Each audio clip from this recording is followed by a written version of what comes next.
Voice नहीं आ रही क्यों? वॉइस आनी चाहिए ना। वॉइस क्लियर है ना? एक बार देख लो आप लोग जरा। कुछ लोग बोल रहे वॉइस नहीं आ रही। क्लियर है भाई, क्लियर है वॉइस। आप एक बार चेक कर लो नेटवर्क ऊपर। ओके ओके, बढ़िया बढ़िया वॉइस।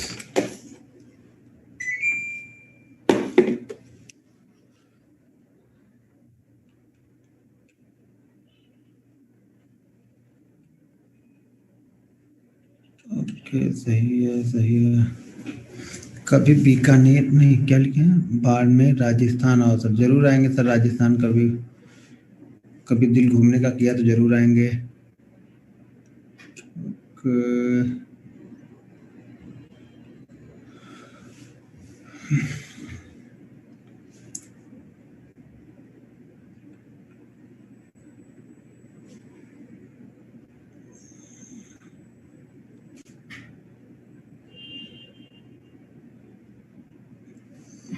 कभी इंदौर भी आइए सर, इंदौर भी आएंगे। हर जगह आएंगे, जहाँ जहाँ आप लोग बुलाएंगे प्यार से वहाँ वहाँ आएंगे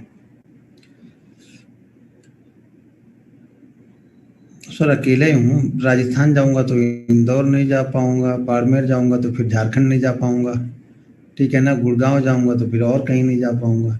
हूँ तो अकेला ही, तो कहीं आता रहूंगा। कभी समय मिलेगा तो जरूर आऊंगा, तो मिलूंगा आप लोगों से।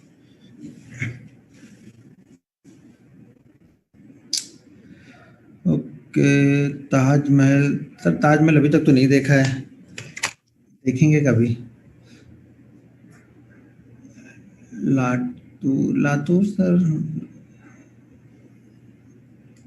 चलिए ठीक है, सब जगह आ जाएंगे। जहाँ जहाँ आप लोग बुलाएंगे सब जगह आ जाएंगे। ओके ठीक है। अभी हो गए 570, नहीं 556 हो गए अभी लोग। गोंडा आइए। ओके, गोंडा में आके क्या करेंगे सर? सर आपका डेली रूटीन एक बार बताओ सर। डेली रूटीन क्या बताऊँ? सुबह मस्त, रात में मस्त सोता हूँ, सुबह मस्त उठता हूँ, दिन भर ट्रेडिंग करता हूँ, बस यही रूटीन है। और क्या रूटीन बताऊँ उसमें? बाकी रूटीन तो आप लोग भी वही करते होगे ना। मेरा कोई अलग से स्पेशल रूटीन थोड़ी बनेगा। ओके। जिंदगी में एक दर्शन करने हैं आपको सब। मेरे दर्शन क्या करें, सामने तो दिख रहा हूँ। और दर्शन कर, भगवान के दर्शन करो, दर्शन करना है तो। या अपनी अपने परिश्रम का दर्शन करो, मेहनत करो आप अपने लिए।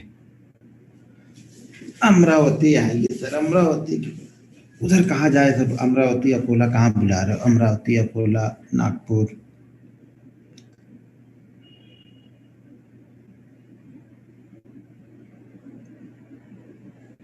अहमदनगर तो जाते रहता हूँ सर। द्वारिका सर जरूर आऊँगा, द्वारिका तो एक बार देखें सर। क्या हुआ आज? क्या हुआ आज? सेट लग रहा है? नहीं नहीं सर जी, मैं सेट नहीं रहता हूँ। मैं मूड में ही रहता हूँ हर समय। अभी थोड़ा सा मूड बनेगा, थोड़ी बोलते बोलते मूड बनेगा ना फिर। पुणे सर, पुणे क्या, पुणे अहमदनगर तो रोज ही जाते रहता हूँ। सूरत सर, अब सब लोग बुलाने, मतलब वो जो काम है वो करने के लिए आओ। सब लोग बुला लो अपने अपने घर पे, सब लोग वहीं पे आके बैठे हैं, फिर एक एक दिन सबके घर पे निकालते हैं। सॉरी कल के लिए सर, वो तो कल निकल गया सर। उसका सॉरी बोल के क्या फायदा, वो तो चला गया, कल तो निकल चुका है ना। जो समय गया वो चला गया। अब वो समय दोबारा तो आएगा नहीं। तो वो तो करने से पहले सोचना पड़ता है हम लोग को। जो चीजें कर रहे हो ना, वो करने से पहले सोचो। निकल गया उसके बाद सॉरी बोल के क्या फायदा? कुछ फायदा हो तो बताओ मुझे। चलो ठीक है, हम आगे स्टार्ट करते हैं। अब हम चलते हैं कुछ चीज़ें चार्ट पे आप लोग को और दिखाता हूँ, और मूविंग एवरेज के बारे में बताता हूँ। ठीक है, कि मूविंग एवरेज मैं किस तरह से, देखो मैं जो चीज़ें वो यूज़ करता हूँ, किस तरह से यूज़ करता हूँ, मैं वो बता रहा हूँ। ये चीज़ें बाकी लोग किस तरह से क्या करते हैं, कौन क्या करता है, कौन नहीं करता है, मैं किस तरह से यूज़ करता हूँ किस चीज़ों को, मैं वो यहाँ पे बताने वाला हूँ आप लोग को। ठीक है। तो ये मत समझना कि भाई अगला तो ऐसे करता है आप ऐसा क्यों करते हो। वो अगले का कंडीशन है, अगले ने अब उस कंडीशन पे फॉलो किया है, मैं इस कंडीशन पे फॉलो कर रहा हूँ। ठीक है, मूविंग एवरेज देखो हम डेली चार्ट पे यहाँ पे देखने जा रहे हैं। अब हम ये डेली चार्ट पे देख रहे हैं। जैसे मैं बार बार आप लोगों से बोलता हूँ, अगर आपका डेली चार्ट पे आपको देखना नहीं आता है तो इंट्राडे चार्ट आप कितना भी अच्छा इंट्राडे का चार्ट ढूंढ लोगे, आपके पैसे नहीं बनेंगे। डेली में वो स्टॉक्स कहीं ना कहीं जाना चाहिए, डेली में वो स्टॉक्स अप ट्रेंड में हो, डाउन ट्रेंड में हो, तभी पैसे आपके बनेंगे इंट्राडे में। अगर वो स्टॉक डेली में ही कुछ नहीं कर रहा है तो आप उसको इंट्राडे में कैसे सेलेक्ट कर सकते हो? मान लो डेली में, अब जैसे चलो अभी जैसे, अच्छा स्क्रीन तो शेयर नहीं किया ना अभी, चलो अभी मैं स्क्रीन शेयर करता हूँ।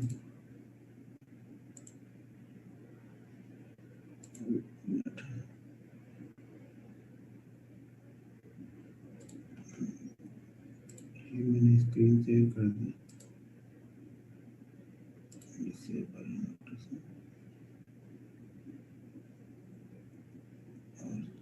चैट मैंने यहाँ खोल लिया।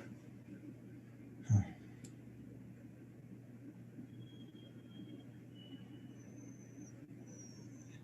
स्क्रीन सर आ गई, स्क्रीन दिख रही है मेरे ख्याल से सभी लोग को दिख रही होगी स्क्रीन। अब स्क्रीन में प्रॉब्लम नहीं है, ठीक है, स्क्रीन दिख रही सभी लोग को, अब क्लियर है ना?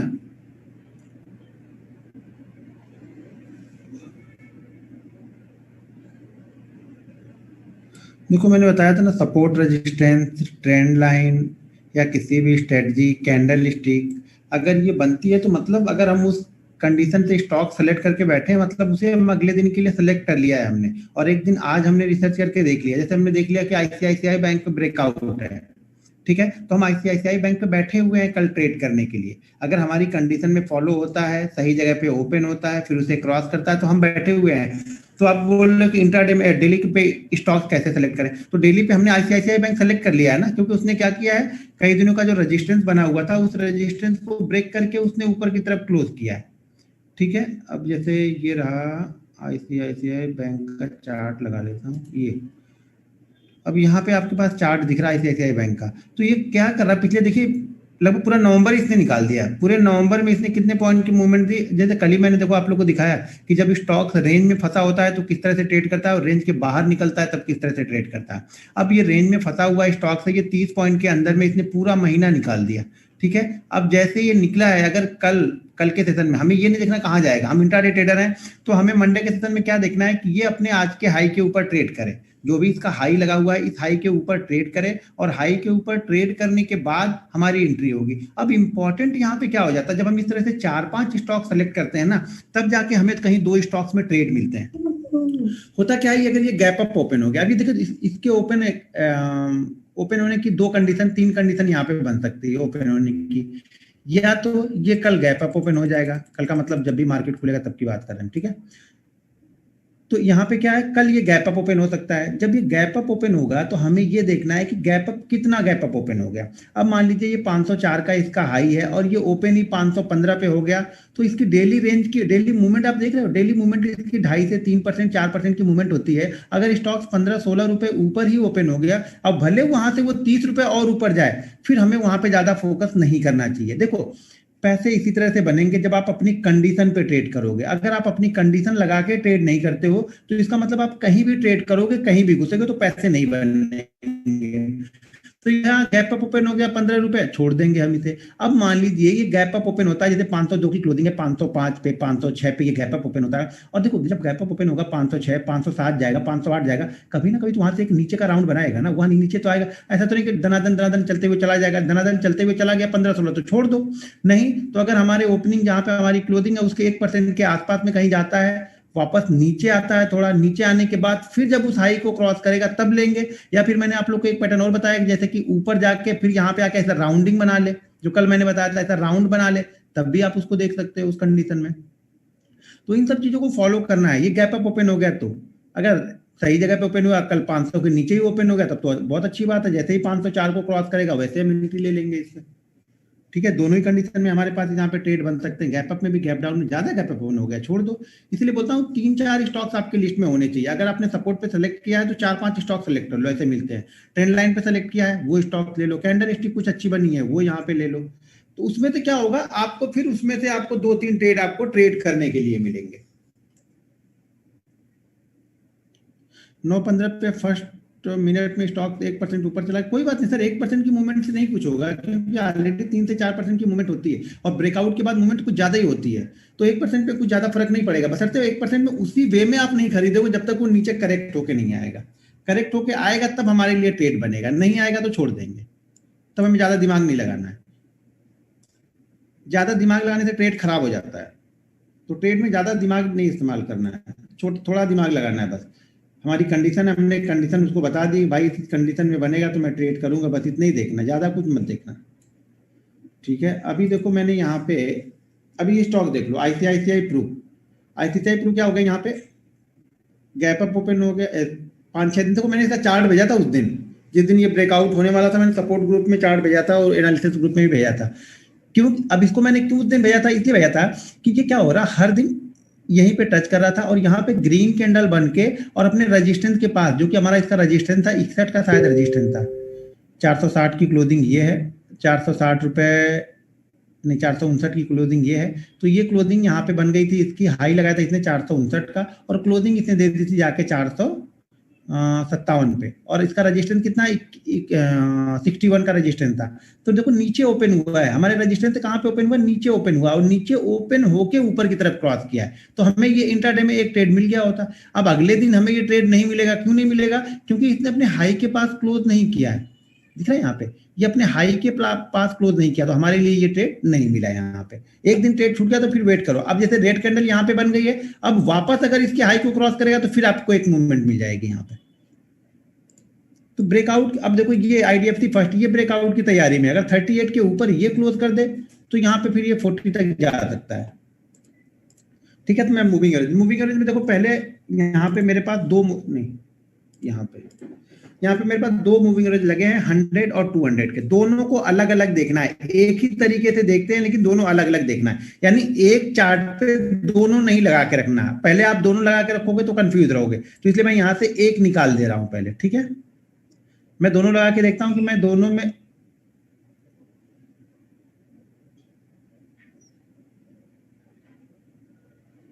हाँ मैं दोनों इसलिए लगा के रखा हूं, तो मैं फॉलो किसी एक को ही करूंगा जो अच्छी तरह से फॉलो कर रहा है। आप दोनों लगा के रखोगे तो दोनों को एक साथ देखना स्टार्ट करोगे, पहले अलग अलग देखना स्टार्ट करो, बाद में फिर एक साथ लगा लेना, कोई दिक्कत नहीं।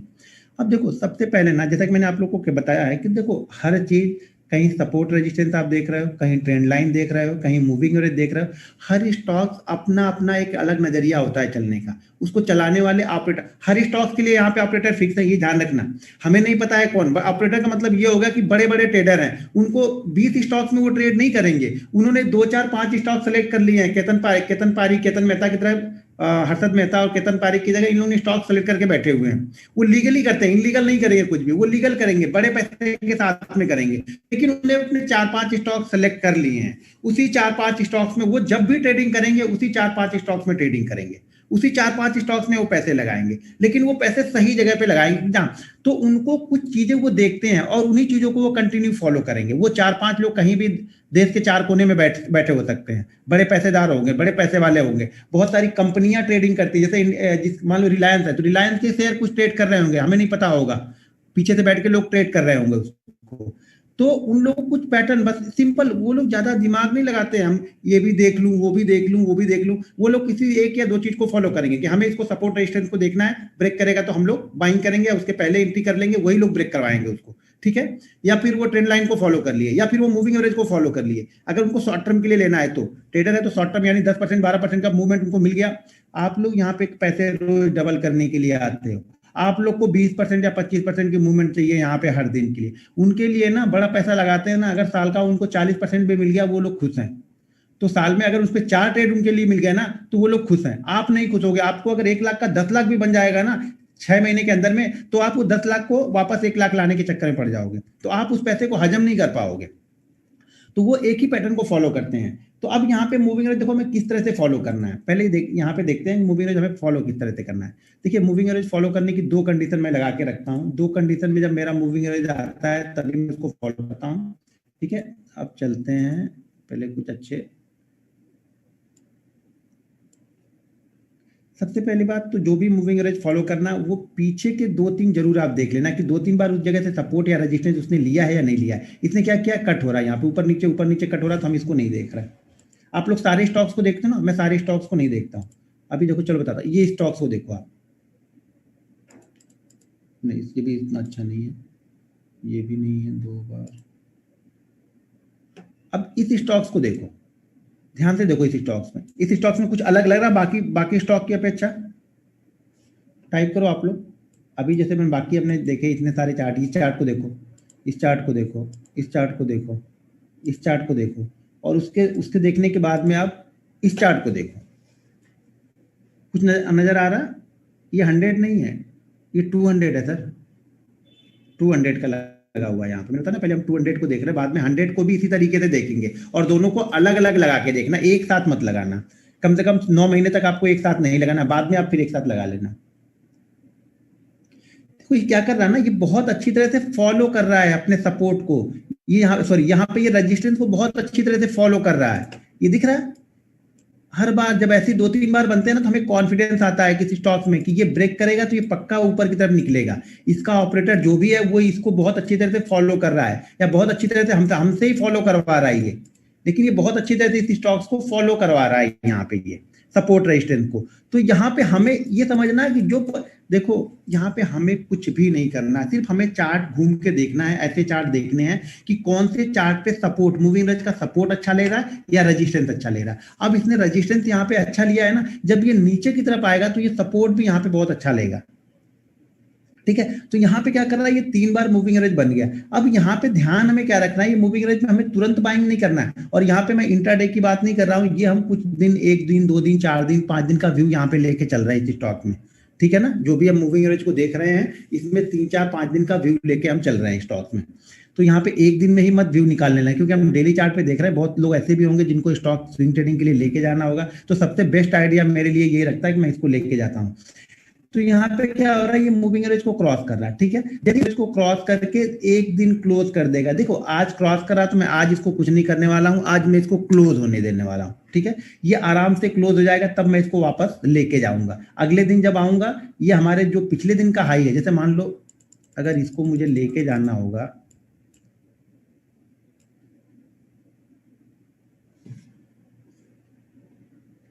अब ये स्टॉक यहाँ पे ब्रेक कर रहा है, इस कैंडल में ब्रेक कर रहा है। अब जब मुझे लगेगा कि अगली कैंडल भी इसी कैंडल के हाई के ऊपर क्लोज करने की तैयारी कर रही है, तब मैं इसको लेके जाऊंगा, ठीक है। और जब मैं लेके जाऊंगा, तब उस कंडीशन में पहला मेरा ऐसे जो होगा वो स्विंग लो यहाँ पे होगा। जो भी इसका स्विंग लो लगा होगा वो मेरा पहला एसएल होगा। अगर इसके ऊपर इसने 3-4 दिन सस्टेन कर लिया, तो फिर मेरा मूविंग एवरेज ही मेरा एसएल लगा लूंगा, मेरा बाइंग प्राइस ही मेरा एसएल लग जाएगा। लेकिन अपोलो हॉस्पिटल में अलग है, मतलब अपोलो हॉस्पिटल ही तो है सर ये, लेकिन अपोलो हॉस्पिटल में अलग है। क्या अपोलो हॉस्पिटल में अलग है सर? सर ईएमए नहीं है, सिंपल मूविंग एवरेज में बोल रहा हूँ, ये सिंपल मूविंग एवरेज है, ईएमए नहीं है ये, सिंपल मूविंग एवरेज, या फिर मूविंग एवरेज जो लिखा होता है वो है ये 200 डीएमए का डेली चार्ट पे मैंने सिंपल मूविंग एवरेज यहाँ पे लगाया हुआ है। और हम उस स्टॉक को फॉलो करते हैं जो इस कंडीशन में फॉलो कर रहा है अच्छी तरीके से, जो यहाँ पे सपोर्ट ले रहा है या जो यहाँ पे रेजिस्टेंस ले रहा है, उस स्टॉक्स को हम देख रहे हैं यहाँ पे। अब कौन सा स्टॉक्स है वो मत आप लोग दिखाओ। 10 लाख से झुंझुनवाला ने बाइंग कर लिया, तो आपके पास भी अगर 10 लाख रुपए है तो आप भी बाइंग कर लो उसको, ठीक है। अब झुंझुनवाला ने क्या बाइंग किया, उससे क्या लेना देना है, सीखने आए हुए, इंट्राडे करनी ट्रेडिंग 5,000 या 50,000 रुपए की है, बात करेंगे हम करोड़ों की यहाँ पे, तो कैसे होगा। तो जो कर रहे हो वो तो कर लो पहले, फिर बाद में वो देख लेना कौन सा झुंझुनवाला ने बाइंग किया, वॉरेन बफेट ने क्या बाइंग किया है, सब वो खरीद लेना आप लोग। तो यहाँ पे क्या होगा, इस मूविंग एवरेज को हम एडजस्टमेंट कर रहे हैं। अब यहाँ पे सबसे अच्छी कंडीशन क्या होती है कि अगर हमारा मूविंग एवरेज को क्रॉस करने से पहले, जैसे ये स्टॉक्स यहाँ पे कैसे 3-4 दिन 5 दिन यहाँ पे रुका हुआ है, मैं बार बार आप लोगों से एक चीज बार बार बताता हूँ कि अगर स्टॉक्स रुक रहा है, क्रॉस करेगा, तब हमारे लिए अच्छा है। अगर ये यहाँ से आते, जैसे ये स्टॉक्स यहाँ से निकला 1100 से निकल के ये 1400 को क्रॉस कर रहा है, यहाँ पे 1450 को, तो हम इसे खरीदने वाले नहीं है, क्योंकि ऑलरेडी इसने 300 पॉइंट की मूवमेंट दे दिया है। तो यहाँ पे हर समय हमारे पास आके ये कंसोलिडेट करना चाहिए, जैसे ये कंसोलिडेट कर रहा है, तभी हम इसे देखेंगे अगले दिन। अभी और स्टॉक्स में देखते हैं, जैसे कुछ और स्टॉक्स में चलते हैं। जो अच्छे से फॉलो कर रहा है उसको हम फॉलो कर रहे हैं, जो नहीं फॉलो कर रहा है उससे हमें कुछ लेना देना नहीं है यहाँ पे, ठीक है। जो अच्छे से फॉलो कर रहा है, स्टॉक मूविंग एवरेज तो हर स्टॉक्स में लगा होता है, ट्रेंड लाइन हर स्टॉक्स में बनेगी, सपोर्ट रेजिस्टेंस जहां पे दिल करेगा वहां पे आप बना सकते हो। लेकिन जो फॉलो कर रहा है हम उसे फॉलो कर रहे हैं, हम कुछ नहीं यहाँ पे कर रहे हैं, हम बस ये देख रहे हैं कि कौन सा स्टॉक अच्छी तरीके से फॉलो कर रहा है। बजाज ऑटो, पीछे भी देखो, यहाँ भी देखो रेजिस्टेंस लिया है, यहाँ भी सपोर्ट लिया है, फिर यहाँ भी सपोर्ट लिया और यहाँ भी सपोर्ट लिया है। इस कंडीशन में क्या होनी चाहिए, देखो दो कंडीशन, एक तो क्या हो रहा है कि स्टॉक नीचे से ऊपर निकल के जा रहा है, तो ये नीचे से ऊपर निकल के नहीं जा रहा क्योंकि एक ही बार बना और ये ऊपर निकल के चला गया, हमें इसमें कुछ नहीं देखा हमने। अब क्या होगा, जैसे मान लो ये स्टॉक हमसे छूट गया है, तो इस स्टॉक्स में अगर हमें री एंट्री लेनी होगी ना, तो हमें इंतजार करना पड़ेगा कि ये हमारे मूविंग एवरेज के पास आए और यहाँ पे 4 दिन 5 दिन 6 दिन ये रुके स्टॉक, तब अब यहाँ पे री एंट्री लेंगे। दो तरीके से बाइंग करेंगे, एक तो फ्रेश, अगर हम यहाँ पे रेजिस्टेंस बना रहा है 2 बार 3 बार यहाँ पे आया, इसने रेजिस्टेंस बनाया और रेजिस्टेंस बना के ऊपर निकला, तब हम इसे लेंगे, लेकिन कंसोलिडेट करने के बाद में। अब अगर ये ऊपर निकल चुका है, हमें नहीं पकड़ में आया, तो वापस जब नीचे की तरफ आएगा और हमारे मूविंग एवरेज के पास में यहाँ पे 4 दिन 5 दिन कंसोलिडेट करेगा, तब हमारी एक नई एंट्री फिर से यहाँ पे बनेगी। और उस कंडीशन में एसएल फिर से आपको क्या लगा के रखना पड़ेगा, अपने मूविंग एवरेज के नीचे की क्लोजिंग। देखिए अगर मूविंग एवरेज के ऊपर ही ये कंसोलिडेट कर रहा है, तब कि थोड़ा बहुत नीचे भी आ जाएगा, एक आध कैंडल नीचे हो जाएगी, कोई दिक्कत नहीं है, लेकिन ज्यादातर कैंडल क्या होनी चाहिए, मूविंग एवरेज के ऊपर ही कंसोलिडेट करनी चाहिए, और उसके ऊपर निकलेगा तो हम यहाँ पे बाइंग करेंगे, मूविंग एवरेज के नीचे का क्लोजिंग बेसिस पे स्टॉप लॉस लगा लेंगे। छोटा सा स्टॉप लॉस बनता है कभी भी, देखो छोटा स्टॉप लॉस लेके चलोगे ना, तो आपके 4 स्टॉप लॉस होंगे, 2 टारगेट होगा, आप प्रॉफिट में रहोगे। लेकिन ये अंदर आपके अंदर ये कला होनी चाहिए, भाई स्टॉप लॉस मांग रहा है, स्टॉक्स मांग रहा है, बोला नहीं स्टॉप लॉस ही करूंगा आपका, तो उसको दे दो। वो आपसे मांग रहा है कि नहीं यहाँ से तुमको पैसा लेके जाऊंगा, मैं 1000 लेके जाऊं, 2000 लेके जाऊंगा, मुझे आपको देना है, आराम से दे दो। नहीं दोगे तो अच्छे अच्छे ट्रेड आपके छूट जाएंगे, आपका पैसा यहाँ पे ब्लॉक हो जाएगा। अब अगर यहाँ से अगर आप 1% 2% लॉस पे नहीं निकल पाते, तो जाहिर सी बात है 5% लॉस में तो आप निकलोगे नहीं, फिर आप निकलोगे कम से कम 20% लॉस में। पहली बात तो हमने कैपिटल ब्लॉक कर दी, दूसरी बात हम निकल रहे, हमने टाइम यहाँ पे वेस्ट कर दिया अपना, उस ट्रेड में शायद बहुत सारे अच्छे ट्रेड हमसे छूट गए होंगे। क्योंकि जब एक लॉस की पोजीशन खड़ी हो जाती है ना बड़ी, तो फिर हिम्मत नहीं करती है बाइंग की पोजीशन लेने में यहाँ पे। तो इस कंडीशन में हम यहाँ पे बाइंग करेंगे। जैसे और कोई स्टॉक देखते हैं, देखो जो अच्छे से फॉलो करे, मैं बार बार बोल रहा हूँ कि जो अच्छे से फॉलो कर रहा है उससे हम फॉलो कर रहे हैं, जो नहीं फॉलो कर रहा उससे हमें कुछ लेना देना उस स्टॉक से नहीं है। यहाँ पे देखो ये रेजिस्टेंस को अच्छी तरह से फॉलो कर रहा है, support support support support support support, एक दो दिन नीचे जाएगा कोई दिक्कत नहीं, लेकिन ज्यादातर टाइम क्या कर रहा है, ये फॉलो कर रहा है इसको, तो हम इसको फॉलो कर सकते हैं। ये भी देखो ज्यादातर टाइम फॉलो ही करता है पीछे। बंधन बैंक, यहाँ पे देखो, यहाँ रजिस्टर, ये सपोर्ट, पिछले 3-4 बार हम देखेंगे, पीछे के 3-4 पूरी हिस्ट्री नहीं देख रहे हैं हम, अब वो नए क्या कर रहा है, नए 3-4 बार क्या कर रहा है वो देख रहे हैं। अगर इसका पूरा खोल के देखोगे तो नहीं समझ में आएगा, पिछले 3-4 बार इसने क्या किया इस मूविंग एवरेज के पास में, ज्यादा ऊपर नीचे कट किया, छोड़ दो इसको, कुछ नहीं देखना। यहाँ पे देखो सपोर्ट, ठीक है, रेजिस्टेंस, फिर यहाँ पे आया रेजिस्टेंस, फिर कुछ दिन बाद घूम गया। देखो कितना अच्छा सरल तरीका है, बिल्कुल सरल तरीका है पैसे बनाने का। लेकिन लोग क्या है ना, सरल तरीके लोगों को पसंद नहीं आते, यहाँ पे लोगों को सिंपल चीजें यहाँ पे पसंद नहीं आती स्टॉक मार्केट में, उनको कॉम्प्लिकेटेड चीजें ही चाहिए। जब तक वो कॉम्प्लिकेटेड नहीं करेंगे ना, तब तक उनको लगेगा ही नहीं कि वो मेहनत कर रहे हैं। इंडेक्स में भी कर सकते हैं, अगर इंडेक्स फॉलो कर रहा है इंडेक्स को भी आप कर सकते हैं, Nifty, bank Nifty, commodity, gold, silver, सबको आप कर सकते हैं। बस वो फॉलो करते रहना चाहिए। पिछले 3 बार 4 बार उसने क्या किया उस पर ध्यान रखो, पिछले 10 बार की बात नहीं करना, पिछले 3-4 बार उस मूविंग एवरेज के पास वो क्या कर रहा है वो आपको फोकस करना है। अगर वो फॉलो कर रहा है मतलब ये कुछ काम करेगा यहाँ पे। फिर ये अब यहाँ पे ज्यादा बड़ी मूवमेंट नहीं है, देखो यहाँ पे कंसोलिडेट किया, नीचे गया, तो ये ज्यादा डाउनफॉल नहीं है, तो यहाँ पे आप तुरंत भी ले सकते हो, क्योंकि आपका एसएल कितने का बनेगा, 80 का बनेगा। ट्रेड कहाँ पे बन रहा है, यहाँ पे आपका 300 पे बन रहा है, तो इसको हम ले सकते हैं। लेकिन अगर यही 240 से आके इसको डायरेक्ट क्रॉस करता तब हम नहीं लेते, तब हम वेट करते, या तो ऊपर जाके कंसोलिडेट करता या फिर ये नीचे इसी लेवल के नीचे कंसोलिडेट करता, दोनों जगह कंसोलिडेशन चल जाएगा हमारा। इंडेक्स में भी देख सकते हैं सर,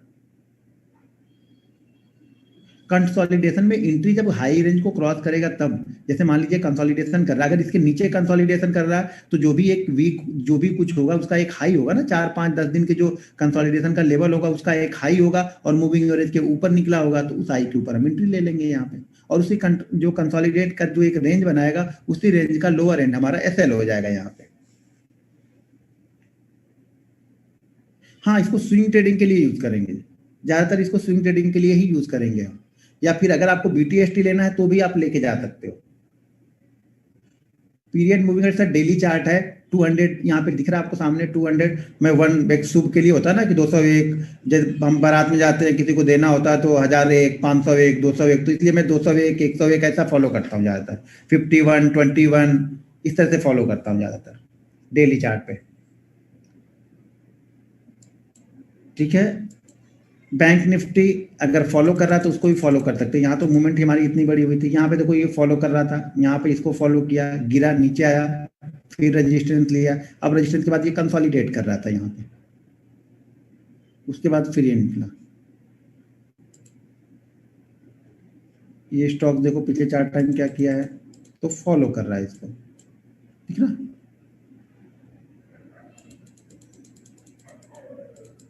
अब ये देखो कितना अच्छा, ये ट्रेड ज्यादा अच्छा होगा क्योंकि यहाँ पे यहीं पे कंसोलिडेट कर रहा है हमारा, ज्यादा बड़ा एसएल भी नहीं होगा। कितने एसएल बन रहा है, 50 पॉइंट का यहाँ पे एसएल बनेगा आपका, 60-70 पॉइंट का, सॉरी, और इसके ऊपर निकलेगा तब हमारी बाइंग बनेगी क्योंकि कंसोलिडेशन के बाद निकल रहा है।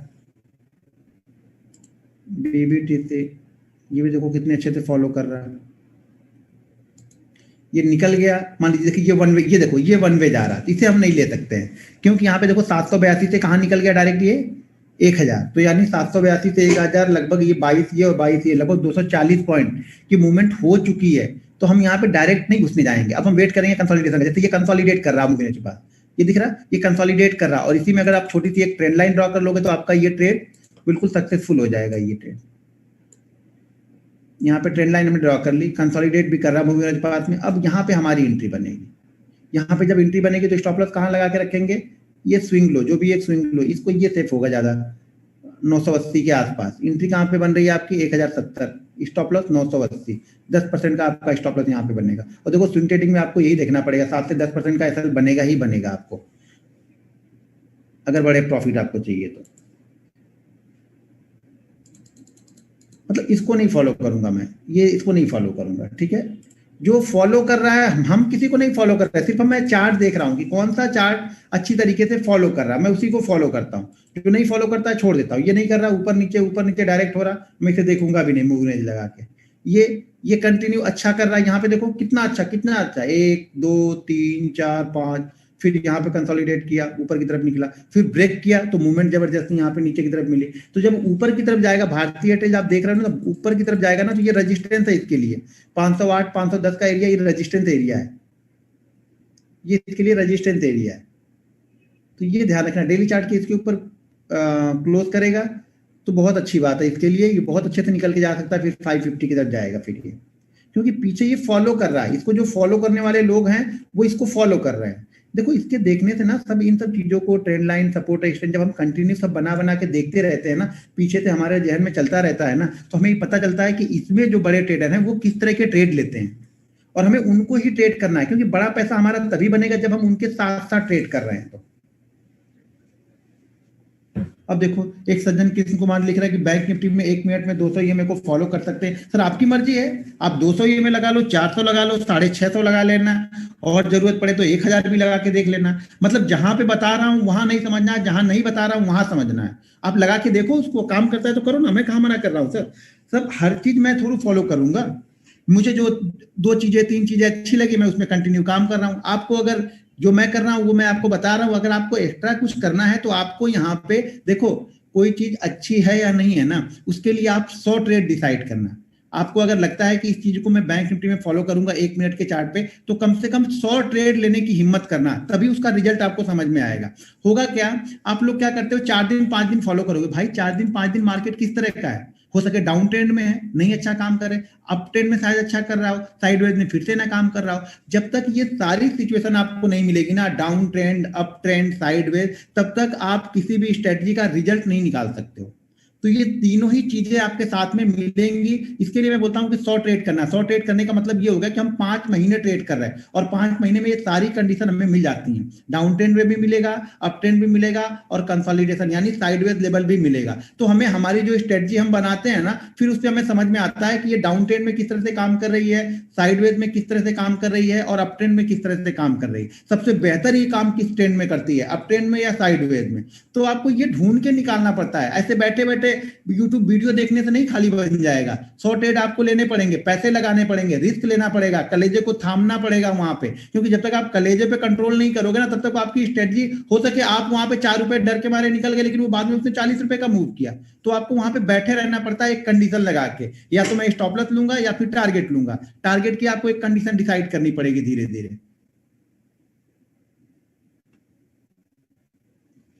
ठीक है, तो इसमें ये क्या है, जिसको ये फॉलो कर रहा, हम नहीं फॉलो कर रहे, मैं बार बार बोल रहा, हम नहीं मूविंग एवरेज कुछ लगा रहे, हम सिर्फ चार्ट पे देख रहे हैं कि कौन सा स्टॉक इस चीज को बहुत अच्छी तरह से फॉलो कर रहा है। जिसको ये बहुत अच्छी तरह से फॉलो कर रहा है मैं उसको फॉलो करूंगा, बस ये है कंडीशन हमारी। इसमें हमने कुछ वो नहीं किया है कि हमने कुछ इसमें लगाया है या हमने कुछ इसमें इन्वेस्टमेंट किया है, हमने कुछ नहीं किया है। बस मैंने सिर्फ इतना किया है कि कौन सा स्टॉक अच्छी तरह से फॉलो कर रहा है। जबकि आप क्या करते हो, हर स्टॉक्स में 200 लगा के देखोगे, हर स्टॉक्स में 100 डीएमए लगा के देखोगे। सबके लिए नहीं देखना। मैंने 20-30 वाली स्ट्रेटजी बताई, वो भी सबके लिए नहीं बताई। मैंने बताया कि जो स्टॉक ब्रेकआउट या ब्रेकडाउन कर रहे होंगे उसमें वो बेहतर काम करेगा। तो पहले आपको डेली चार्ट पे जाके ये देखना पड़ेगा कि ब्रेकआउट या ब्रेकडाउन है या नहीं है। इसमें टारगेट सर चलता रहता है, इसमें टारगेट फिक्स नहीं रहेगा। हम मूविंग एवरेज में लेट टारगेट फिक्स नहीं है, टारगेट मोमेंटम को हम ट्रेड करते हैं। कई बार आपको टारगेट 5% में मिलेंगे, कई बार ये टारगेट 20%, 25% में भी आपको निकलने ही नहीं देगा। ठीक है ना, तो हमेशा अगर बड़े ट्रेड लेना है तो पिछला स्विंग लो आपका एसएल होना चाहिए, बस इतना ध्यान रखो आप।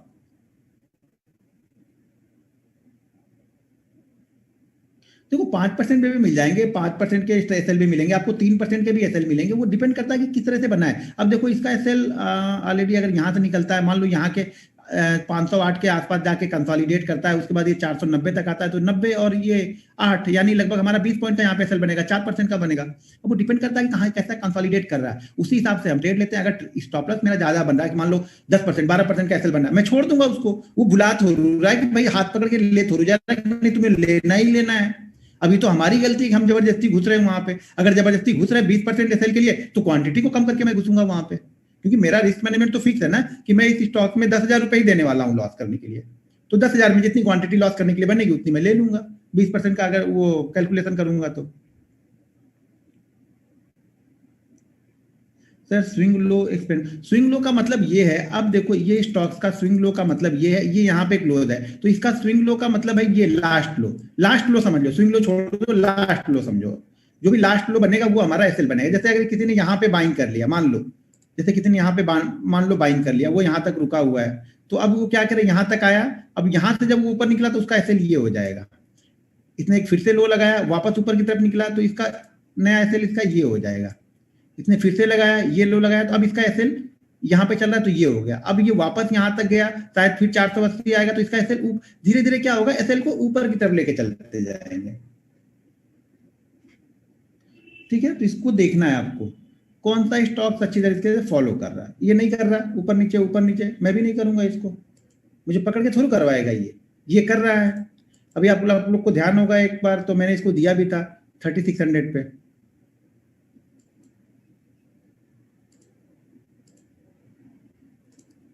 ये देखो इस स्टॉक को देखो, मतलब वो देखने से ही आपको लगेगा कि हाँ यहाँ पे पैसा बनेगा यार ये, लेकिन वो थोड़ी सी ढूंढने वाली मेहनत तो हमें करनी पड़ेगी ना।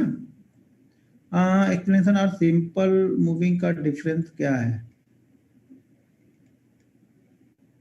क्या आपने लिखा था,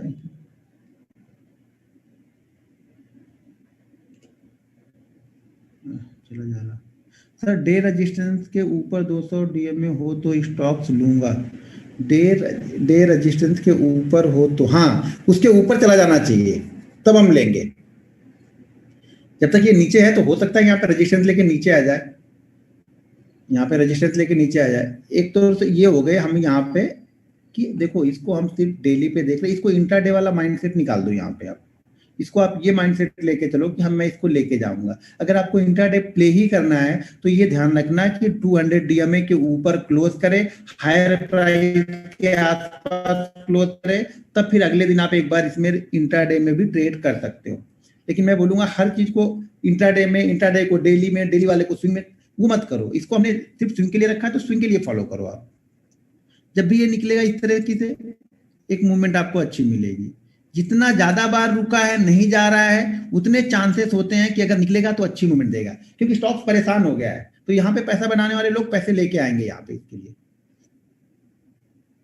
ठीक है, ये देखो नहीं फॉलो कर रहा, तो हमें इसको फॉलो करने की जरूरत नहीं है। ये फॉलो कर रहा है, ये बीच में टेढ़ा क्यों है, इतना ज्यादा कर दिया था। अच्छा, स्प्लिट हुआ, क्या होगा 2000, हाँ ये ठीक है। नहीं है उतना अच्छा, नहीं अच्छा लग रहा, छोड़ देंगे।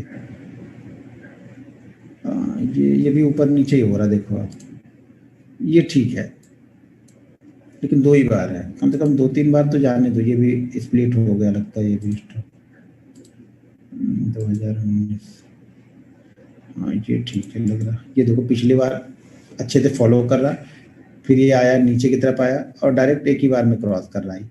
तो इसके लिए क्या अच्छी कंडीशन क्या होती, अगर ये यहाँ पे कंसोलिडेट, जैसे ये ऊपर निकल गया, कंसोलिडेट कर रहा है, कंसोलिडेट के बाद अगर इस हाई प्राइस को निकालता तब हमारी यहाँ पे एंट्री होगी। ये जरूरी नहीं हर स्टॉक्स में एंट्री होगी ही आपकी।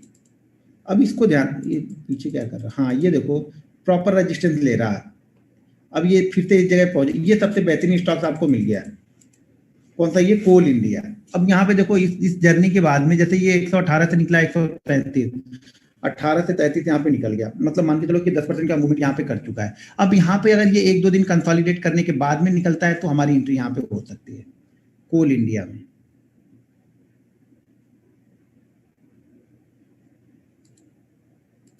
हाँ बैंक निफ्टी के स्टॉक्स में भी देख सकते हो, जहाँ बने वहां देखो सर, फिक्स थोरू है। ये तो मैं सारे स्टॉक्स के लिए देख रहा हूँ ना। ये फॉलो कर रहा है अच्छी तरीके से। यहाँ पे देखो, यहाँ पे देखो, यहाँ देखो, यहाँ देखो, यहाँ देखो, इसको देखो।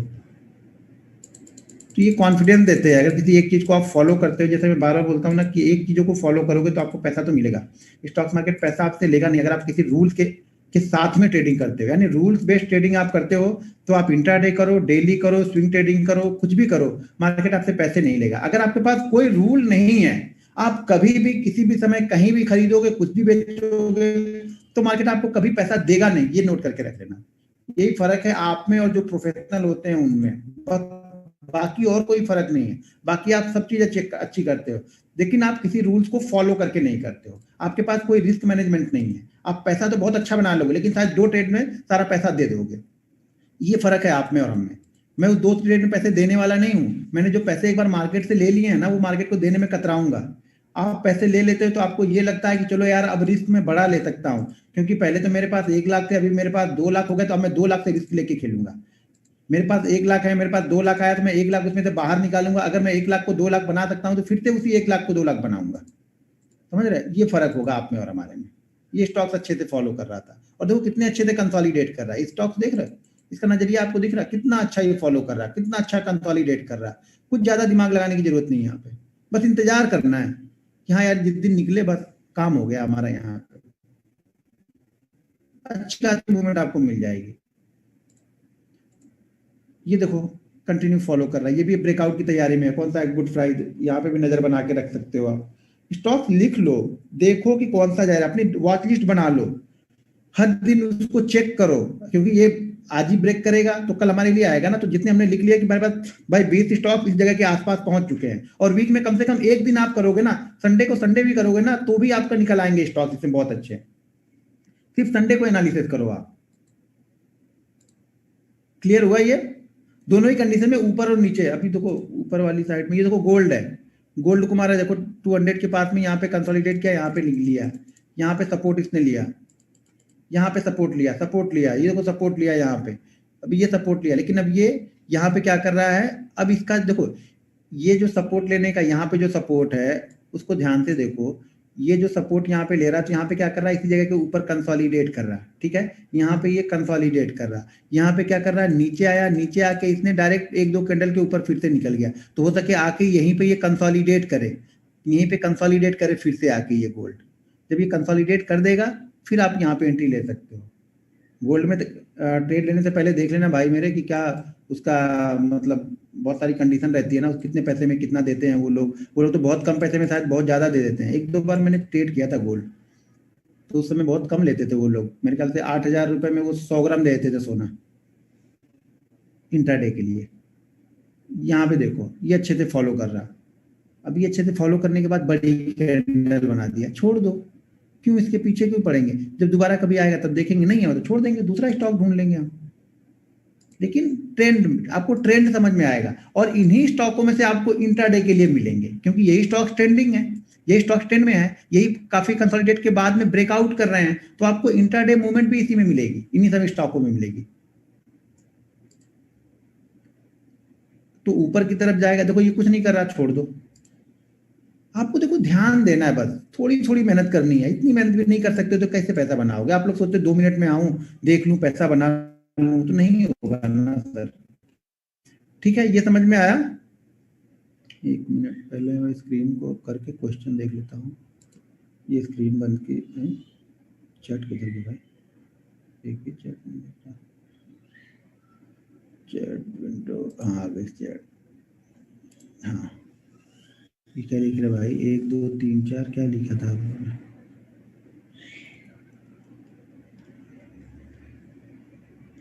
हाँ वॉल्यूम वहाँ पे देख लेना, वॉल्यूम को देखने में कोई दिक्कत नहीं, वॉल्यूम तो बताया ना, डेली चार्ट के लिए तो मैंने वॉल्यूम बताया ही है, तो एक ही चीज को बार बार वहाँ पे जरूरत नहीं है। डेली चार्ट में हम जो भी देख रहे हैं वहाँ पे वॉल्यूम देख रहे हैं, इंट्राडे में मैं जो भी देख रहा हूँ मेरे को वॉल्यूम से कुछ लेना देना नहीं है, शायद उसी कैंडल में ही मैं प्रॉफिट बुक कर लूँ, तो मैं वॉल्यूम देखूंगा कब। होता है ना कभी कभी आप देखोगे कि उसी कैंडल में ही आपको 2% 3% की मूवमेंट मिल जाएगी, खत्म हो गई। सर एंट्री मूविंग एवरेज के ऊपर क्लोज करेगा तब बनानी है, ठीक है। कंसोलिडेट कर रहा है तो कंसोलिडेट की जो रेंज बनेगी उस रेंज के ऊपर बनानी है।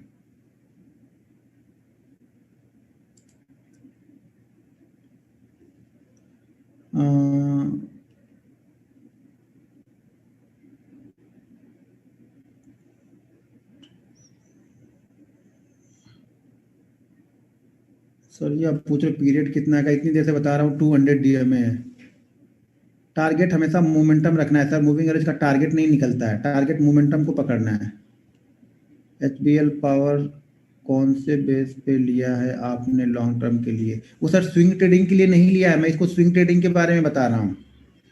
वो मैंने लॉन्ग टर्म ग्रोथ को देख के लिया है कि पावर की जरूरत पड़ेगी हिंदुस्तान में, वो ग्रोथ स्टोरी देख के लेते हैं। जैसे मैंने बहुत पहले 11-12 में मैंने स्टॉक लिए थे, एमआरएफ, सीएट, मारुति, हीरो और जुबलेंट फूड और बहुत सारे स्टॉक ग्रोथ पे लिए थे, उसमें बहुत सारे खत्म हो गए। बीएचईएल लिया था, एक पावर की कंपनी बीएचईएल भी थी, जो हैवी पावर के वो जनरेटर क्या क्या चीजें बनाती है बीएचईएल ना, भेल, तो वो भी ली थी, खत्म कहानी हो गई उसकी। तो ऐसे खत्म भी हो जाएंगे, सबके सब नहीं चलेंगे जीवन में, ध्यान रखना। अगर आपने 10 सेलेक्ट किए हैं तो अच्छे 10 सेलेक्ट आपने किए हैं, तो ये गारंटी के साथ बोल सकता हूं उसमें से 5 आपके बहुत अच्छे मल्टीबैगर निकलेंगे, और 5 ये भी गारंटी लिख के दे दूंगा कि उसमें से 5 आपके खत्म हो जाएंगे। मेरे खत्म होने वाले stock Reliance infra, Reliance capital, JP associate, JP infra, JP power, Suzlon energy, Unitech, जीवी के पावर, ऐसे बहुत सारे स्टॉक्स खत्म हो गए मेरे, मतलब कहानी उनकी खत्म हो गई उन स्टॉकों की। तो ऐसे खत्म हो जाएंगे, उससे कुछ फर्क नहीं पड़ता। अगर आपने सेम अमाउंट हर स्टॉक में लगा के रखा है ना, तो एक उसमें का सारा लॉस आपका कवर कर देगा, एक सारा लॉस कवर कर देगा, बाकी 4 आपको मल्टीपल रिटर्न लेके जाएंगे। लेकिन सबके सब किसी भी बड़े, कोई भी बड़ा पोर्टफोलियो, किसी का नाम जानते होगे ना बड़े इन्वेस्टर का, उसका पोर्टफोलियो गूगल में जाके सर्च करना और उसके पोर्टफोलियो के स्टॉक्स खाली देखना। आप 60% स्टॉक्स उनके रहेंगे, मतलब 60% का मतलब ये हो गया, अगर उनके पास 10 स्टॉक्स होंगे तो 6 स्टॉक्स उनके बिल्कुल खत्म होंगे, 4 ही स्टॉक्स उसमें तो उनके मोमेंटम में होंगे, मोमेंटम मतलब प्रॉफिटेबल होंगे उनके। लेकिन वो 4 इतने बड़े प्रॉफिट में होंगे ना कि उसका एक का जो 6 का लॉस है ना, वो एक कवर करके भी प्रॉफिट में रहेगा, मतलब एक ही कवर कर देगा। सर जी अब कौन से बेस्ट स्टॉक्स हैं लॉन्ग टर्म के लिए? सर लॉन्ग टर्म में अभी भी आप फोकस कर सकते हो। जुबलेंट फूड खराब तो हुआ है, जुबलेंट फूड पे आप फोकस करो। कुछ फ्यूचर जो ब्रांड कंपनियां जो कपड़े उपड़े बनाती हैं, जूते बनाती हैं, इनको सेलेक्ट करो। आप खाने पीने की चीजें, बियर सेलेक्ट कर लो। थोड़ी बियर वियर लेते ही होगे ना आप लोग भी, तो वो सेलेक्ट कर लो। आप लोग का भी दिल बहला रहेगा और उसमें इनकम भी तो बढ़ेगी ना। आपको समझ में आएगा कि आपने कितनी पी है, उसके हिसाब से आपको अंदाजा लगेगा। अगर मैं पिछले साल मैंने सिर्फ 1,000 की पी थी, इस साल मैंने 3,000 की पी है, तो मतलब ग्रोथ हो रही है। ग्रोथ हो रही मतलब कंपनी की प्रॉफिट बढ़ रहा है, प्रॉफिट बढ़ रहा है मतलब आपका शेयर का प्राइस भी बढ़ेगा। तो वो एक दो ले लो। कुछ ये अपनी टू व्हीलर कंपनियां ले लो। ठीक है, बैंक ले लो। मैं तो फोकस बैंक पे मुझे ज्यादा है, क्योंकि बैंक जो बाकी देशों के बैंक जिस तरह से ट्रेड करते हैं ना, जीडीपी के डबल ट्रिपल ट्रेड के मतलब 2 टाइम 3 टाइम ट्रेड करते हैं, हमारे यहाँ का 1 भी नहीं है अभी। तो हमारे यहाँ बैंक में है, लेकिन थोड़ा सा डर भी बैंक में लगा है। तो बड़े बैंकों को ले लो, ज्यादा कोई दिक्कत नहीं। 3 4 बड़े बैंकों को ले लो। एक एसबीआई रख लेना, भले रिटर्न नहीं देगा लेकिन रख लेना एक एसबीआई भी थोड़े बहुत क्वांटिटी में। टीवीएस मोटर भी ले सकते हो, लेकिन उससे अच्छा मैं बोलूंगा हीरो ही लो ना। फिर क्यों, अगर टीवीएस हीरो और बजाज तीन ही तो अपने पास में टू व्हीलर की हैं, तो मैं बोलूंगा हीरो ले लो आप। एक मिनट रुको, कौन चिल्ला रहा है? कौन चिल्ला रहा है भाई?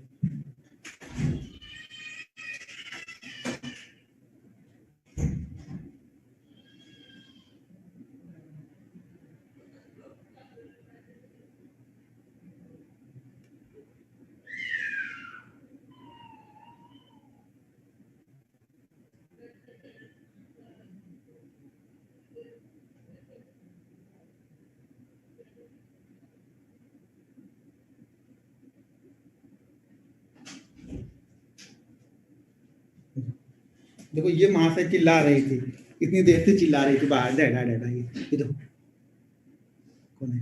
बाय करो, बाय करो। ये देखो बाय कर रही, ये देखो। हाँ बाय कर रहे, तुम भी करो करो। बाय करो बेटा। ये देखो अपना मुन्नू इधर आओ बेटा। ये ये देखो, इधर देखो। अब ये मत देखो, इधर देखो। ये ऐसे कर लो, बाहर हीरो बन जाओ।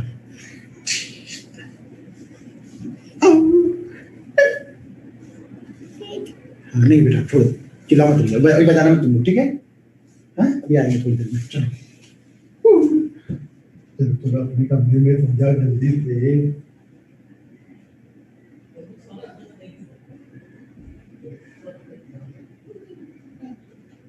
बाय।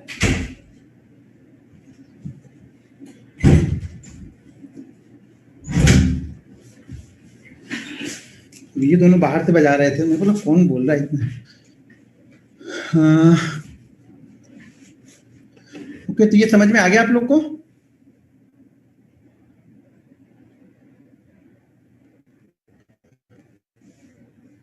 सर किसी को भी फॉलो कर रहे हो आप ना, तो आंख बंद करके किसी को नहीं फॉलो कर सकते हो आप। आपको अपना दिमाग लगाना पड़ेगा। लॉन्ग टर्म के लिए लेना है ना, तो फिर मैं बस बड़ी अच्छी कंपनियां जिसका फंडामेंटल ठीक ठाक है। देखो हम आज को देख के ले रहे हैं, अब मैं ये भी मालूम है कि 10 अच्छी फंडामेंटल कंपनियां अगर हम पकड़ेंगे तो उसमें से 2 3 खराब हो ही जाएंगी। सर सुजलॉन एनर्जी आप जाके देखना, 11 12 में बहुत अच्छी कंपनी हुआ करती थी, बहुत एक पोजीशन उसने किया सुजलॉन एनर्जी ने, लेकिन उसके बाद से धीरे धीरे वो कर्ज में बोझ में दबते गए। वो जेपी एसोसिएट, जीवीके, जीएमआर, इतनी सारी कंपनियां, बहुत सारे, मैं कम से कम 10 12 स्टॉक तो मेरे पास होंगे, अभी भी पड़े हैं, बेचे नहीं है, ऐसे पड़े हैं। कोई 2 में है, कोई 3 में है, कोई 4 में चलता है, कुछ नहीं। तो उस पर कुछ ऐसा नहीं है तो बस। लेकिन हाँ कुछ बहुत अच्छे रिटर्न देगा। 16 16 टाइम रिटर्न देके गए, मतलब 1 लाख की इन्वेस्टमेंट को 16 लाख बना दिया उसने। और जितनी अगर 1 1 लाख में 10 में लॉस हुआ तो एक ने कवर कर दिया, खाली सीएट ने कवर कर दिया। सीएट को मैंने 110 में लिया हुआ था, सीएट को 1200 1300 में सीएट को मैंने बेचा। एमआरएफ को मैंने 5,000 पे लिया था, 72,000 तक एमआरएफ गया था। कुछ क्वांटिटी बेची, अभी भी क्वांटिटी पड़ी है, सीएट की पड़ी है, एमआरएफ की पड़ी है। यस बैंक जो आज खराब है, उस समय मुझे मल्टीपल रिटर्न देके गया था। 260 वाला यस बैंक को मैंने 1200 1400 1600 तक बेचा हुआ था। इंडसइंड बैंक मेरे पास अभी भी पड़ा हुआ है, कुछ क्वांटिटी मैंने सेल की है। कोटक बैंक मेरे पास है, एचडीएफसी है, एसबीआई है मेरे पास में। तो आप देखो धीरे धीरे जो पैसा, देखो मैं क्या बताऊं, आप लोग क्या करते हो ना, 4 दिन 5 दिन आप अच्छे प्रॉफिट में रहते हो, उसके बाद आप छठे दिन आप लॉस कर दोगे पूरा। तो मैं बोलता हूँ ना, अगर आप 4 दिन प्रॉफिट में हो ना, तो 4 दिन अगर प्रॉफिट वाले पैसे से भी शेयर खरीदोगे ना तो भी कोई बात नहीं। प्रॉफिट वाले पैसे से ही शेयर खरीद लो, ना ज्यादा अकाउंट में दिखेंगे ना फिर लॉस बड़ा होगा। आप लोग सोचते हो कि बड़ा पैसा यहाँ पे 1 लाख का 2 लाख हो जाए, 2 लाख का 4 लाख, 4 लाख का 8 लाख, इस लाख पैसा नहीं बनेगा। अगर आपका 1 लाख 1,10,000 आ गया तो मनाओ कि 10% का रिटर्न है। बैंक में एफडी करोगे ना 5% देते हैं, 5% देने के बाद भी सारे टीडीएस कट करते हैं उसमें से, पता है, लंबा चौड़ा डाल दो तो टीडीएस कट करेंगे, आपको मिलेगा कुछ नहीं। अगर यहाँ पे 10% का रिटर्न आप बना ले रहे हो महीने में, अगर 10% का रिटर्न है तो बहुत बड़ा रिटर्न, लेकिन आपको लोग को संतोष नहीं होता है ना। वो संतोष कहाँ से लाओगे, वो होगा ही नहीं पैसे के मामले में, बड़ा कठिन होता है। और बहुत सारे लोग को मैंने यूट्यूब वो वीडियो बनाई ना कि मैं ट्रेड नहीं करूंगा, तो बहुत सारे मुझे व्हाट्सअप आए कि नहीं तुमने ट्रेड तो किया होगा, कैसे ट्रेड करोगे, इतना अच्छा मार्केट होगा, तुमने ट्रेड लिया ही होगा। ये कोई रोक ही नहीं सकता कि ट्रेड ना ले उस समय, और खासतौर से तुम ट्रेड नहीं लोगे, इतने अच्छे प्रॉफिटेबल चीजों को देख रहे हो कि हाँ यहाँ से ये हो सकता है, तो ट्रेड क्यों नहीं लोगे। अब नहीं बता सकते ना किसी को, नहीं लोग मानेंगे, क्योंकि आदत, उनकी आदत वो हो चुकी है कि वो कंट्रोल नहीं कर पाते, उनको लगता है सब कंट्रोल नहीं कर पाते हैं। लेकिन आपको ये कंट्रोल करना पड़ेगा। आप लोग अपने आप पे कंट्रोल नहीं करोगे तो हम थोड़ा कंट्रोल करने आपके घर पे आएंगे। आपको देखना पड़ेगा, डिसाइड करना पड़ेगा। बहुत अच्छे मार्केट में भी कभी कभी तो ऐसी ऐसी जगहों पे आप ट्रेडिंग नहीं करोगे कि उस दिन मार्केट शायद लगेगा कि मेरा ही वेट कर रहा था कि आज तक मैं ये ट्रेड कर रहा था, देख रहा था तो नहीं जा रहा था, आज ही मैंने छोड़ा और आज ही 400 निकल गया। आएगी वो कंडीशन, आती रहेगी। लेकिन अब जब अपने आप पे कंट्रोल आप कर लोगे ना कि हाँ अपने हिसाब से आप ट्रेडिंग करोगे, नहीं मन कर रहा आज नहीं ट्रेडिंग करूंगा, देखूंगा लेकिन बैठ के। देखो आप ट्रेड नहीं कर रहे हो, कहीं निकल गए हो तो वो अलग सिचुएशन है। सामने बैठे हो, चार्ट देख रहे हो, टर्मिनल आपका खुला है, सब कुछ आपके पास पड़ा हुआ से बिल्कुल बस एक क्लिक करना है, आपको लॉगिन करना है कि भाई लॉगिन कर लो और ट्रेड ले लो। वो रोकना मुश्किल होता है, तो उसको रोकना सीखो आप लोग। आप लोग तो मोबाइल में, बस में, ट्रेन में बैठे बैठे भी ट्रेड कर लेते हो। लोकल ट्रेन में हमारे यहाँ बैठे बैठे ट्रेड कर लेते हैं, बस में बैठे बैठे ट्रेड कर लेते हैं, पीछे बाइक में बैठे बैठे ट्रेड कर लेंगे। इतनी मतलब कितना टैलेंट, कितना है टैलेंट, कूट कूट के भरा हुआ है कि हम कहीं से भी ट्रेड कर लेंगे। लेकिन वही होगा, घूम फिर के पैसा थोड़ा बनेगा उससे। भाई कहीं भी कुछ करोगे तो थोड़ा पैसा बनेगा आपका। ठीक है सर, रिलायंस में कर सकते हैं सर, रिलायंस में क्यों नहीं करेंगे, रिलायंस तो करेंगे। एक रिलायंस आपको 4 कंपनियां मिलने वाली है, अगले 4 साल या 5 साल में शायद आपको 5 कंपनियां बन के मिले रिलायंस में। रिलायंस में 5 कंपनियां आपको मिलेगी। बजाज फिनसर्व, बजाज फाइनेंस ले सकते हो। एचडीएफसी के चारों मेरे पास पड़े हुए, चारों मतलब एचडीएफसी के, और एचडीएफसी का कोई 5वां आएगा वो भी लेके रख लूंगा। लाइफ इंश्योरेंस कंपनियां रख लो, अगले 10 साल के लिए फोकस करना है तो लाइफ इंश्योरेंस कंपनियां रख लो आप। हर जगह पे कुछ नहीं तो 15 से 20%, 25% है बाहर के देशों में, हमारे यहाँ 2% लोगों के पास भी इंश्योरेंस नहीं है अभी। तो लाइफ इंश्योरेंस ले लो, कम से कम 2 तो ले ही लेना। एक एचडीएफसी रख लेना, साथ में एसबीआई। एसबीआई थोड़ा पब्लिक सेक्टर की है तो लोगों को बिलीव थोड़ा सा ज्यादा रहता है। जैसे आप गाँव में एरिया में चले जाओगे ना तो एसबीआई के नाम पे चीजें निकल जाती हैं, और कोई प्राइवेट कंपनियां करोगे तो थोड़ा सा लोग हिचकते हैं वहां पे। एलआईसी अगर लिस्टेड हो जाए तो थोड़ा सा देख सकते हैं, लेकिन मुझे थोड़ा एलआईसी से अच्छा ये दोनों काम कर रहे हैं। ठीक है, मैं बनाऊंगा 1 तारीख से मैं स्टार्ट करूंगा ना तो पोर्टफोलियो बनाऊंगा, पोर्टफोलियो डायरेक्ट दिखाऊंगा आप लोग को। हर महीने मैं कितना उसमें इन्वेस्टमेंट कर रहा हूँ, स्विंग ट्रेडिंग के लिए मैंने कितना रखा हुआ है, उसमें किस तरह से स्विंग ट्रेडिंग कर रहा हूँ। जो भी स्विंग ट्रेडिंग करूंगा तुरंत पोस्ट कर दूंगा अपने जो सपोर्ट ग्रुप है ना उसमें पोस्ट कर दूंगा कि ये स्टॉक्स मैंने इतनी क्वांटिटी ले ली है, ये मेरा टारगेट रहेगा, ये मेरा एसएल रहेगा, या ये मेरा इसको टारगेट को मैं ट्रेल करते जाऊंगा। एसएल तो कम से कम दे दूंगा कि ये मेरा एसएल है, टारगेट एक बार नहीं भी दूंगा तो एसएल तो ले लूंगा। सर एल्कोहल के स्टॉक्स के नाम देना, एल्कोहल के नाम के स्टॉक्स के नाम कौन कौन से, एक तो ये अपनी कौन से यूनाइटेड बेवरेज है वो है, और कौन से रेडिको खेतान, और कौन सा है, बहुत सारी है, ढूंढोगे तो मिल जाएंगे सर एल्कोहल के। वो देख लेना, अगर पीते होगे तो देख लेना उस पर नाम भी लिखा होगा तो उसको ही ले लेना, उसका नाम तो उस पर लिखा ही होगा ना। ठीक है, सोम डिस्टिलरी देखो सर ने बता दिया, एक सोम डिस्टिलरी ले लो। यूबीएल, हाँ यूबीएल तो बता दिया मैंने, वो तो मुझे ही पता है। हाँ वही यूबीएल, यूनाइटेड स्पिरिट, अच्छा हाँ ग्लोबल स्पिरिट, मैकडोवेल्स। मैकडोवेल्स तो पिज्जा वाला है ना, मुझे नहीं पता है मैकडोवेल्स, मुझे लगा पिज्जा वाला है वो, आप उसको उसमें लेके जा रहे हो। ओके, देसी पीते आप तो देसी की ढूंढ लेना, कोई देसी कंपनी मिले तो वो लेना भाई। अब उसके लिए क्या बताऊँ, आप क्या करते हो। चलो ठीक है, ये समझ में आ गया, क्लियर, इसमें कोई क्वेश्चन नहीं है ना।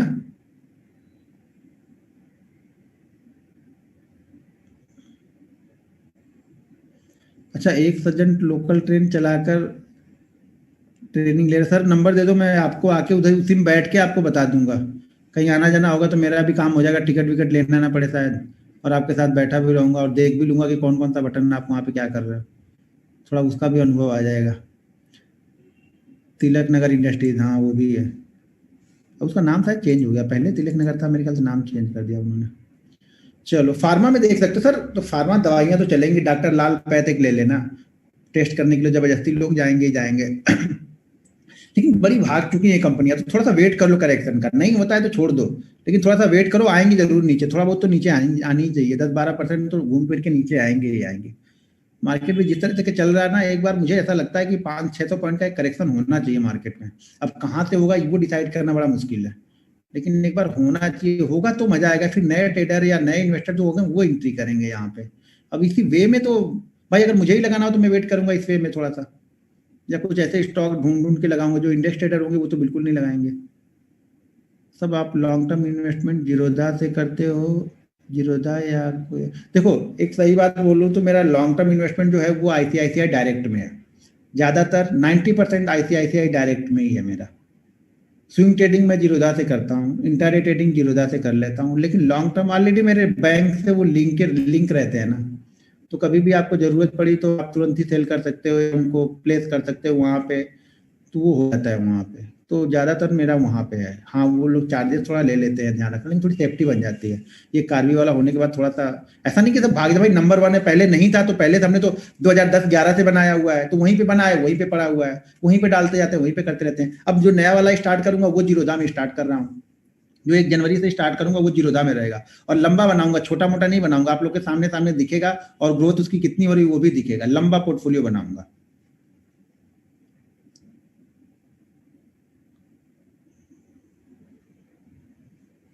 ओके, ब्रोकरेज, क्या ब्रोकरेज, सन फार्मा, ज़्यादातर सर मेरे पास पहले के पड़े हुए हैं, ठीक है ना, छोटे मोटे ऐड करते रहता हूँ। फिबोनाची यूज़ करते हैं सर, यूज़ करने को आप बहुत सारी चीज़ें, फिबोनाची में भी 5 तरह के आते हैं सब उसमें, तो कितना क्या क्या आप यूज करोगे, सिंपल तरीका ढूंढो ना भाई मेरे, सिंपल, जो फिबोनाची यूज करेगा वो बाकी चीजें फिर यूज नहीं करेगा।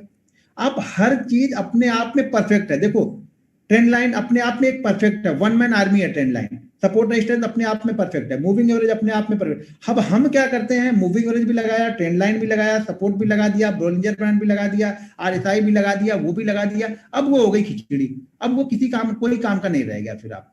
तो आप कोई भी चीज फॉलो करो, लेकिन कंटिन्यू फॉलो करो। मैं ज्यादा फिबोनाची यूज नहीं करता हूं, वो कॉम्प्लिकेटेड चीजें क्यों लगाना है मुझे, मुझे जो आसानी से समझ में आ रहा है उसको यूज करूंगा ना मैं। सन फार्मा भी ले सकते हो, मूवमेंट ही नहीं कर रहा, पता नहीं क्यों, सब लग रहा है सन फार्मा को छोड़ के बाकी सबने मूवमेंट कर दी। एंट्री एक बार फिर से एंट्री देखो बताया, तो अभी देखो स्क्रीन शेयर कर रहा हूं तो आप लोग को, 1 मिनट, ये हो गया अपना,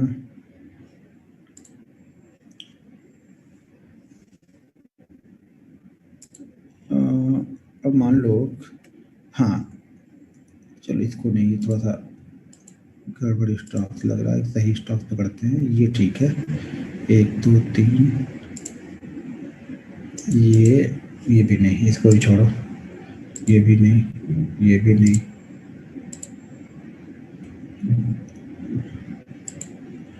परफेक्ट आ गया।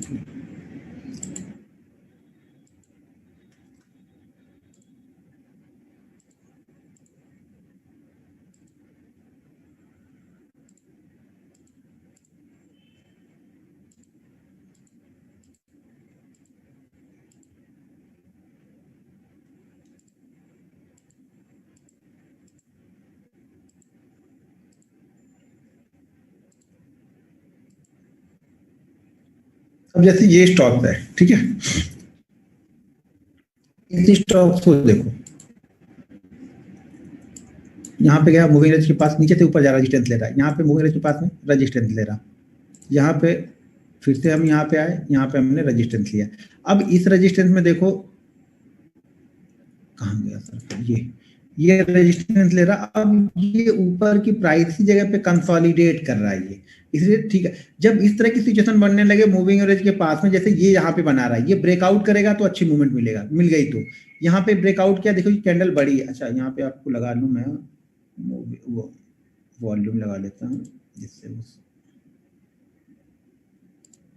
बेसिक चार्ट, ये रहा वॉल्यूम विद कलर, हाँ ये हो गया हमारा, वॉल्यूम लग गया, ठीक है। तो यहाँ पे वॉल्यूम के साथ में ये ब्रेकआउट है नीचे, मतलब हाँ बायर एक्टिव हो गए हैं यहाँ पे, देखो ये वाली कैंडल में। तो ये यहाँ कंसोलिडेट कर रहा है, कंसोलिडेट के बाद यहाँ पे क्लोज कर दिया और अगले दिन भी इसी लेवल पे क्लोज कर रहा है। अब हमारी यहाँ पे एंट्री होगी, जब हम यहाँ पे एंट्री हो रही है ना, हमारा एसएल ये लगेगा, ये जो कंसोलिडेशन का जो रेंज बनी हुई है ना, ये एंट्री होगी हमारी। एंट्री एक कैंडल क्लोज होने के बाद होगी, ये ध्यान रखना। अगर इस कैंडल ने ही ऊपर की साइड में, यानी हमारे मूविंग एवरेज से ऊपर जाके 8-10% का मूव कर दिया है उसी दिन, तो छोड़ दो, उसके पीछे मत पड़ो कभी भी। अब इसमें जब हम एंट्री ले लेंगे, जब हम इसमें एंट्री ले लेंगे तो पहला एसएल हमारा ये है। अब यहाँ पे फिर से कंसोलिडेट करने लगा मूविंग एवरेज के पास में, फिर ये ऊपर की तरफ निकला, तो अब हमारा जो दूसरा एसएल यहाँ पे मैं ट्रेल करूंगा वो यहाँ कर लूंगा। तो बड़े थोड़े से प्रॉफिट को किस तरह से आप ऊपर की तरफ ट्रेल कर सकते हो। फिर ये निकला, फिर ये नीचे की तरफ आया, अब यहाँ से ऊपर निकला, अब हमारा एसएल ये हो गया। हमारी एंट्री ये कहाँ पे हुई है, यहाँ पे एंट्री होगी यहाँ पे 508 पे। अब हमारा एसएल ट्रेल होके आ गया 543 पे, ठीक है। अब यहाँ से फिर से ऊपर निकल के ये कंसोलिडेट करके फिर से ऊपर निकला, तो अब हमारा जो एसएल लगा दूंगा मैं यहाँ पे लगा लूंगा, अगर मैं स्विंग ट्रेडिंग के लिए कर रहा हूँ तो। क्योंकि मुझे यहाँ पे स्विंग ट्रेडिंग में अगर मेरा एसएल यहाँ पे मान लो 3-4% का एसएल है, तो मुझे 8%, 7-8% का प्रॉफिट मिल गया तो बहुत मिल गया। तो अब मैं ट्रेल करते हुए यहाँ पे चल रहा हूँ, जहाँ पे किस दिन मेरा एसएल कटेगा, अब यहाँ पे हो गया, फिर से ऊपर की तरफ गया, फिर इसने आके एक नया लो लगाया, पिछले लो को हमारे नहीं कट किया, तो हमारा यहाँ पे फिर से मैंने ऐसे यहाँ पे लगा लिया। अब ये इसी जगह पे ट्रेड कर रहा है, वापस इसे ट्रेड करके यहाँ पे आके निकला, तो हमारा ट्रेड कहीं ना कहीं यहाँ पे कट जाएगा। कहाँ की एंट्री हमारी हुई थी 515 पे, हमारी एग्जिट कहाँ पे हो जाएगी, यहाँ पे लगभग 602 पे हमारी एग्जिट यहाँ पे हमें मिल जाएगी। अब इसको लिए आपको 1 महीने रखना पड़े, 2 महीने रखना है, वो आपके ऊपर व्यू है कि आप किस तरह से हो सके। आपको फास्ट मूवमेंट नहीं मिल रही है, आपको लग रहा है कि ये स्लो मूवमेंट है, कुछ स्टॉक्स अच्छे मिल रहे हैं, तो क्या करेंगे हम यहाँ पे 70-80% का प्रॉफिट बुक कर लेंगे, 20% छोड़ेंगे, बाकी अगले स्टॉक्स में शिफ्ट हो जाएंगे। कि अगर हमें लग रहा है कि हाँ यहाँ पे मूवमेंट हमें ज्यादा अच्छी मिलेगी इससे, तो वो सब चीजें वो आपको प्रैक्टिस के ऊपर वो सब सारी चीजें डिपेंड करेंगी कि कैसे आप स्टॉक्स को सेलेक्ट करोगे, कैसे किसी स्टॉक्स में 5% लेके भी आप निकल जाओगे और किसी में 15% लेके भी नहीं निकलोगे। वो एक्सपीरियंस से आएगा, वो मेरे बताने से नहीं आएगा। नहीं तो बताने से आता तो देखो कितने दिनों से, 2 महीने से चिल्ला चिल्ला बोल रहा था कि 73 के ऊपर निकलेगा तो मूवमेंट आएगी, 73 के ऊपर निकलेगा मूवमेंट आएगी, एक ही दिन में घूम गया वो मैकडोवल्स यहाँ। तो एंट्री हमारी कहाँ पे हो रही है, जब उसके ऊपर क्लोज कर देगा। अब मान लो इस कंडीशन में स्टॉक्स है, ये कंसोलिडेट कर रहा है, ठीक है, अभी क्लोजिंग नहीं कर रहा, लेकिन स्टॉक्स निकला और एक ही दिन में मूवमेंट करके चला गया, ये 10% की मूवमेंट एक ही दिन में दे दिया, छोड़ दो इसको, इसको हम देखेंगे नहीं, खत्म हो गई कहानी इसकी, अब इसको हम नहीं देखेंगे। अब तो सही प्राइस पे भी मिलना चाहिए, ये नहीं कि हमने रिसर्च किया है, बैठे हैं, इंतजार कर रहे हैं, तो नहीं है, जब तक देगा नहीं तब तक मैं छोड़ूंगा उसको नहीं, तो ये नहीं होनी चाहिए कंडीशन आपकी। आपकी कंडीशन ये होगी कि हमारे कंडीशन में फुलफिल हो रहा तो मैं उसको लूंगा, नहीं तो मैं इंतजार करूंगा, देखूंगा, फिर से पैटर्न बनेगा तब। हाँ, एक अगर लॉन्ग टर्म के लिए लेना है तो इसमें ये ले सकते हो आप, HDFC एमसी या फिर ये निप्पॉन, मतलब जो म्यूचुअल फंड को होल्ड करती हैं कंपनियां, उसकी कंपनी, दो ही लिस्टेड है अपने पास में, तो उन दोनों में से कोई देख सकते हो आप। ये अच्छे से फॉलो कर रहा देखो। तो एंट्री हमें, अच्छा यहाँ पे देखो, इसमें यहाँ पे पहली बार आया, ये रहा दूसरी बार, फिर तीसरी बार, फिर यहाँ पे रुका, अब ये यहाँ पे क्लोज करेगा तब। ऐसा नहीं कि मूव एवरेज के पास में है, एक ही बार में क्लोज कर दिया तो आपने जाके ले लिया, वहां पे ये रुकना चाहिए कई बार जाके, 2 बार 3 बार, जैसे बाकी ट्रेंड लाइन सपोर्ट रेजिस्टेंस में मैं देख रहा हूँ ना, वैसे मुझे यहाँ भी देखना है। मतलब स्टॉक्स परेशान हो गया, जब परेशान होके निकलेगा ना तभी भागेगा, मतलब जो इसके इन्वेस्टर हैं, जो भी ट्रेडर है, वो बिल्कुल परेशान हो गए, 2 बार 3 बार जब रुकता है ना, तब ये कंफर्म होने लगता है कि अब निकलेगा तो मूवमेंट बनेगी यहाँ पे। ये नहीं कि एक बार ऐसे निकल रहा है वन वे तो आप यहाँ पे घुस जा रहे हो, यहाँ पे हम नहीं घुस रहे, हम पीछे की मूवमेंट देख रहे हैं कि पीछे के 2 बार 3 बार इसने रजिस्टेंस वहां पे लिया है या नहीं लिया है, नहीं लिया है कोई दिक्कत नहीं, लिया है तब हमें एक्सपेंटी बनानी, लेकिन तो इतनी बड़ी मूवमेंट हो गई कि छोड़ ही देंगे फिर। तो ये चीज में आपको ध्यान रखनी है, ये नहीं कि बस एक ही बार घुसा तो आपने घुस के ले लिया, यहाँ पे देखो ये रजिस्टेंस बना रहा है, लेकिन ये देखो एक ही दिन निकल गया, ये निकल गया तो क्या करेंगे, छोड़ देंगे, क्या कर सकते हैं इसमें, हम कुछ नहीं कर सकते हैं। जबरदस्ती करेंगे तो ये फंसेंगे, फिर अब यहाँ पे घुस जाएंगे तो फिर अब पैसा ब्लॉक हो जाएगा। और कभी भी 10, 12, 15% की जब मूवमेंट एक ही दिन में हो ना, तो वहां पे घुसने से बचना चाहिए, आपको पैसा लगाने से बचना चाहिए। भाई 10% के बाद कोई प्रॉफिट जिन्होंने नीचे पे लिया है उसको तो 10% का प्रॉफिट हो रहा है ना, वो लोग बुक करने के लिए आ गए तो फिर से स्टॉक उसी प्राइस पे आ जाएगा। ये स्टॉक देख लो यहाँ पे REC कंटिन्यू रेजिस्टेंस लेके चलता है। क्लियर हुआ ये?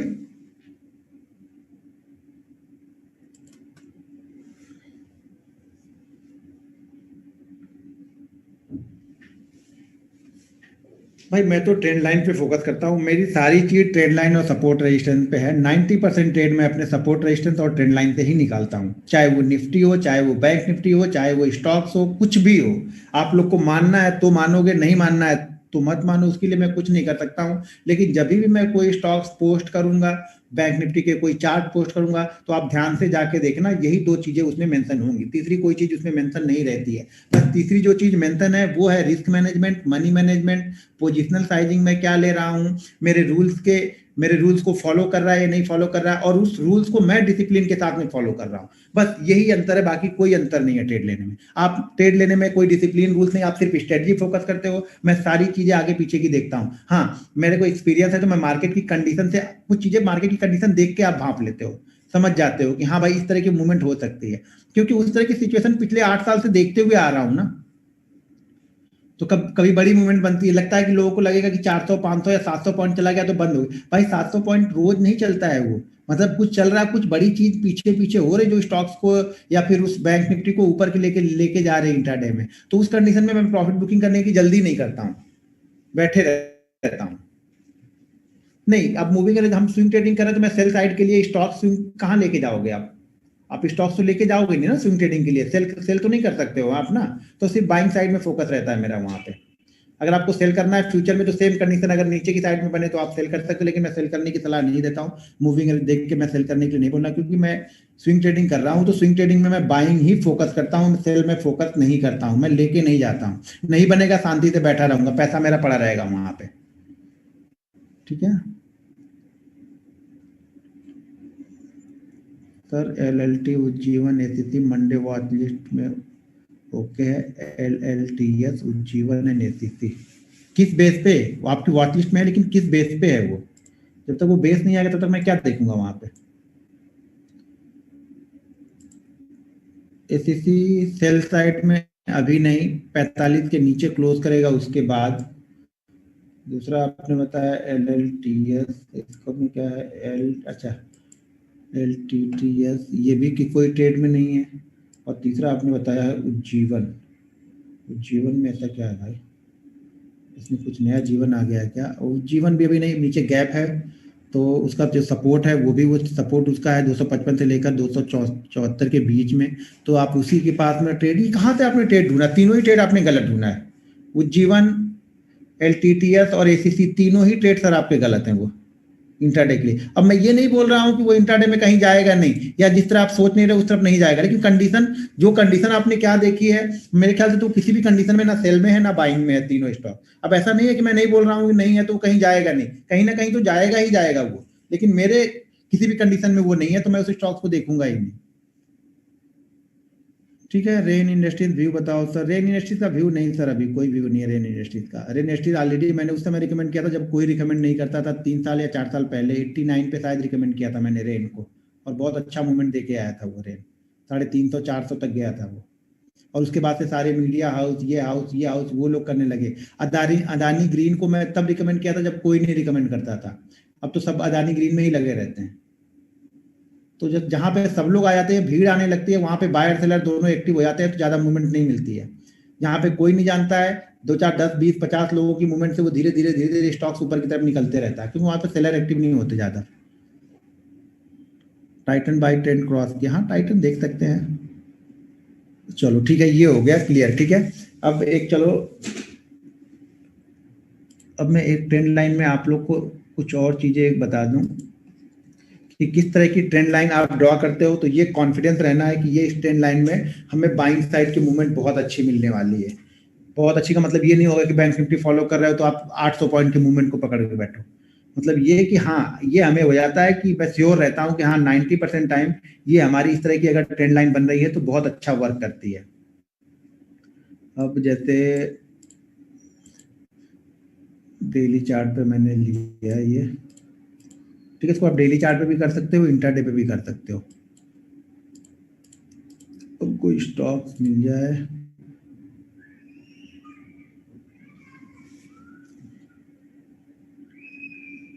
ये फाइजर ही देख रहा था ना मैं, तो मूविंग एवरेज वाले में ग्रीन कैंडल बनी हुई थी शायद, यही था या कोई दूसरा स्टॉक था?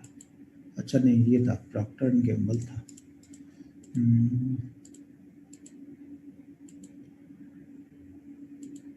अभी कोई स्टॉक, अच्छा हाँ ठीक है, रिलायंस इंडस्ट्रीज देखते हैं। ये देखो, मैंने इसके लिए एक वीडियो भी आज बनाई हुई है, कल पोस्ट करूँगा इसको, ठीक है।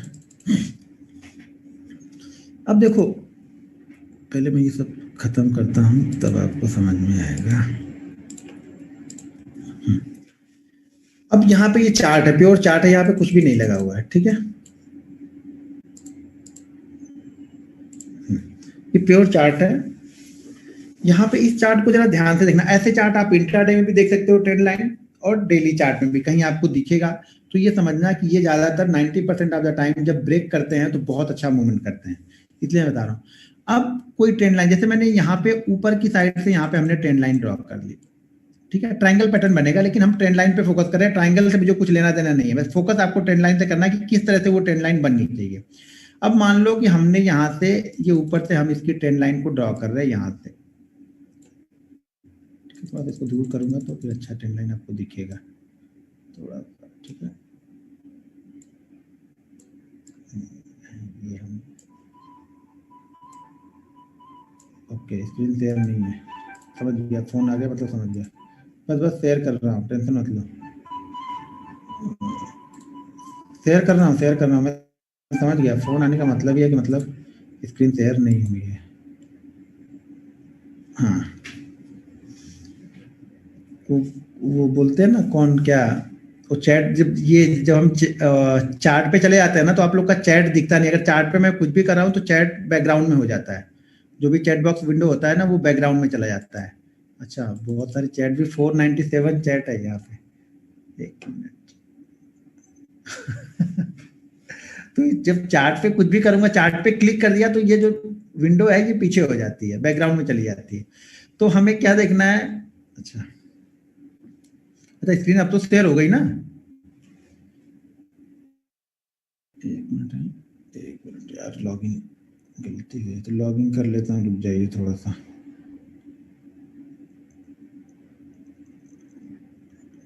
हाँ हाँ दिख रही है तो, एक मिनट, हाँ ये ठीक है। तो क्या होगा ना, जब इस तरह की ट्रेंड लाइन हमें मिलती है, इस ध्यान देना, इस दो तरह की ट्रेंड लाइन की बात कर रहा हूँ, एक तो ये ऊपर की तरफ से आ रही, हम सिंगल भी ट्रेंड लाइन देखते ही हैं, इस तरह की भी ट्रेंड लाइन देखते हैं ना, यहाँ पे हमें ब्रेकआउट होता है तो हमें बाइंग करना ही है, ब्रेकआउट होता है तो ठीक है। लेकिन अगर इस ट्रेंड लाइन के साथ में ये ट्रेंड लाइन क्या बन रही है, जो पिछला हाई था, ठीक है, जो भी अगला हाई बना वो पिछले हाई से नीचे ही बना, फिर एक हाई बना, पिछले हाई से नीचे बना, वापस ये स्टॉक नीचे की तरफ चला गया। अब अगर ये यहाँ पे देखो, ये ऊपर की तरफ से क्या कर रहा है, हाई हमेशा नीचे की तरफ से जा रहा है, जो इसका लो है वो ऊपर की तरफ जा रहा है, जो लो है वो इसका ऊपर की तरफ निकलते हुए कंटिन्यू जा रहा है यहाँ पे। अब इसमें क्या हो रहा, एक ट्रेंड जो बन रहा है साइडवेज, जो शॉर्ट टर्म ट्रेंड है वो जो ट्रेंड डाउन है, लेकिन नीचे से स्टॉक्स क्या बता रहा है कि भाई मेरे अब जो सेलर थे ना वो सेलर कम हो रहे हैं और बायर यहाँ पे थोड़े थोड़े एक्टिव हो रहे हैं, जो कि इसको पिछले लो के नीचे आके क्लोज नहीं करने दे रहा है। तो हमेशा ये स्टॉक्स क्या हो गया, थोड़ा सा बुलिश हो गया स्टॉक, लेकिन अभी हमारे लिए बुलिश का मतलब ये नहीं कि हम यहाँ पे घुस जा रहे हैं स्टॉक्स में, हम यहाँ पे खरीद नहीं रहे, ये स्टॉक्स हमारी वॉच लिस्ट में आ जाएगा। क्यों वॉच लिस्ट में आ जाएगा, क्योंकि अब यहाँ पे ना, जैसे बोला ना कि स्प्रिंग दब गई है, कहीं ना कहीं भागेगी, तो हमें इसको कहीं ना कहीं भागने में नहीं देखना है, हमें फोकस इसको कहां पे करना है, इसको फोकस करना है हमें बाइंग साइड में, ठीक है, बाइंग साइड में फोकस करना। अब बाइंग साइड में फोकस क्यों करना है, कि मुझे ये लग रहा है कि ये लो से अब इसका जो पिछला लो है वो पिछले लो को ब्रेक करने के लिए तैयार नहीं। मैं ये नहीं बोल रहा हूं कि पिछले लो को ब्रेक नहीं करेगा, शायद ये कल ही के सेशन में ब्रेक करे और 1800 आ जाए, लेकिन उस समय मेरा कुछ लगा तो नहीं है ना, मेरा पैसा नहीं गया है ना, तो हमें उसकी कोई दिक्कत नहीं। लेकिन मेरा व्यू ये है कि ये स्टॉक्स अगर यहाँ से 2002 2003 के ऊपर क्लोज करेगा तब यहाँ से 100 150 पॉइंट की मूवमेंट आपको बहुत अच्छी यहाँ पे मिलने वाली है। वो क्यों मिलेगी कि पहली बात ये ट्रेंड लाइन को हम ब्रेक कर रहे हैं। दूसरी चीज यहाँ पे हमने एक रेंज बना ली है। देखो जब एक्विलिब्रेशन होता है ना, मतलब जो कोई स्टॉक्स इकट्ठा करने लगते हैं लोग ना, तो वो इस तरह की रेंज बनाने लगता है। स्टॉक एक्युमुलेट हो रहा है यहाँ पे, ये रेंज बना रहा है। तो रेंज में लोग क्या कर रहे हैं, खरीद रहे हैं, खरीदते जा रहे हैं, खरीदते जा रहे हैं, खरीदते जा रहे हैं, खरीदते जा रहे हैं। यहाँ पे बायर एक्टिव है, ठीक है ना। हाँ, लेकिन बायर जो एक्टिव तो है बायर, लेकिन उस फोर्स के साथ में एक्टिव नहीं है, वो अभी खरीद खरीद के यहाँ पे रख रहा है। तो यहाँ पे क्या हो रहा है, लोग यहाँ पे स्टॉक्स को खरीद रहे हैं। मेरी देखो, मैं ये नहीं बोला कि यहाँ से नीचे नहीं गिरेगा, लेकिन इस तरह के अगर आप 10 स्टॉक सेलेक्ट करोगे तो ये गारंटी है कि 7 से 8 स्टॉक्स आपको बहुत अच्छा मूव देंगे ऊपर की साइड में, अगर इस तरह की कंडीशन बन रही है। तो ये स्टॉक्स अगर 2002-2003 के ऊपर क्लोज करेगा तब की बात कर रहा हूं। अगर यहाँ से नीचे गिर गया तो गिर जाने दो, क्या फर्क पड़ा हमें, हमें तो कोई फर्क नहीं पड़ा यहाँ पे। तो लेकिन अगर इसके ऊपर क्लोज करेगा तो ये स्विंग ट्रेडिंग के लिए हमारे पास बहुत अच्छा स्टॉक हो जाएगा। तो जब इस तरह की ट्रेंड लाइन बनती है कि ऊपर वाला जो हाई है वो लो बनाता है और नीचे वाला लो है वो हायर हाई बनाते हुए चला जाएगा, यानी हायर हाई नहीं, लोअर हाई बनाते हुए आ रहा है। मतलब जो एक हाई, जो इसका जो लो लगा था, अगला लो इस लो से हायर एंड पे बन रहा है, फिर अगला लो जो बना वो इससे हायर पे बन रहा है। तो ठीक है, तो इस तरह के स्टॉक जो नीचे से ऊपर जाते हैं और ये ऊपर से नीचे ट्रेंड लाइन आ रही है, अब बीच में जगह नहीं बची है। कहने का मतलब ये है कि अब जगह नहीं बची है, कहीं ना कहीं से जाना है। लेकिन मेरा व्यू, मैं बाइंग साइड के लिए देख रहा हूँ, सेल साइड के लिए जाएगा तो मैं सेल करके लेके तो जाऊंगा नहीं ना इस स्टॉक को। मैं जब अगले दिन यहाँ पे क्लोज कर देगा, मान लीजिए सेल करके इसने 1880 के नीचे क्लोज कर दिया, तो फिर अगले दिन मैं सेल साइड में इंट्राडे के लिए बैठ जाऊंगा, क्योंकि मैं पोजीशन तो ले नहीं सकता हूँ सेल साइड की।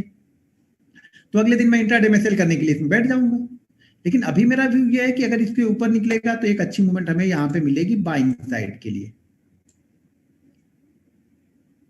जब इस तरह की ट्रेंड लाइन बन रही है, जब इस स्टॉक्स में जगह नहीं बचे, ध्यान रखो वो बहुत अच्छा मूव करता है जहां पे जगह नहीं बचती है, किसी स्टॉक्स में जगह नहीं बचती है। अभी देखो 4-5 दिन पहले मैं आप लोग को, शायद आप लोग से ही, मेरे ख्याल से आप लोग के बैच में थे ना, अभी हम लोग डिस्कस कर रहे थे अजंता फार्मा की, आप लोग के बैच में, हाँ आप लोग के बैच में, क्योंकि राउंडिंग मैंने बना के रखा है, आप लोग के बैच में बता रहा था ना अजंता फार्मा को। देखो मैं बोला था कि इसके ऊपर मूविंग निकलेगा, ये मूवमेंट करेगा बहुत तेज और ये यहाँ तक जाएगा। यहाँ पे जब होता है ना तो लोग खरीद के इकट्ठा करना स्टार्ट कर देते हैं। अब सपोर्ट लेवल के पास में इस जगह बना हुआ है, मतलब लोग खरीद रहे हैं। लेकिन हमें कब खरीदना है, जब ये इस रेंज को क्रॉस कर देगा तब। रेंज को क्रॉस नहीं करेगा तब तक हमें यहाँ पे बीच में घुसना नहीं है। शायद ये 10 दिन और चले, 20 दिन और चले, 25 दिन और चले। और ये स्टॉक्स ना, ये अजंता फार्मा है ना, कंसोलिडेट के बाद में ना बहुत जबरदस्त मूवमेंट देता है। ये डाउन साइड के दे, अप साइड के दे, जब भी कंसोलिडेट करता है मूवमेंट बड़ी जबरदस्त होती है इसमें। ये इसका पैटर्न है कंसोलिडेशन का, मैंने बहुत इसको ट्रेड किया है इंट्राडे में,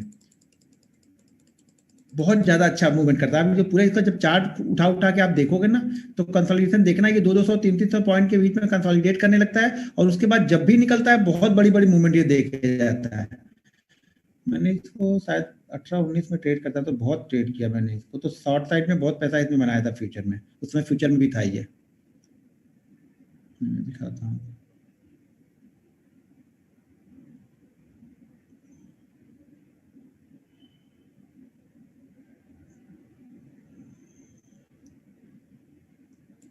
ये देखो यहाँ पे एक रेंज बनाया, फिर नीचे की तरफ आया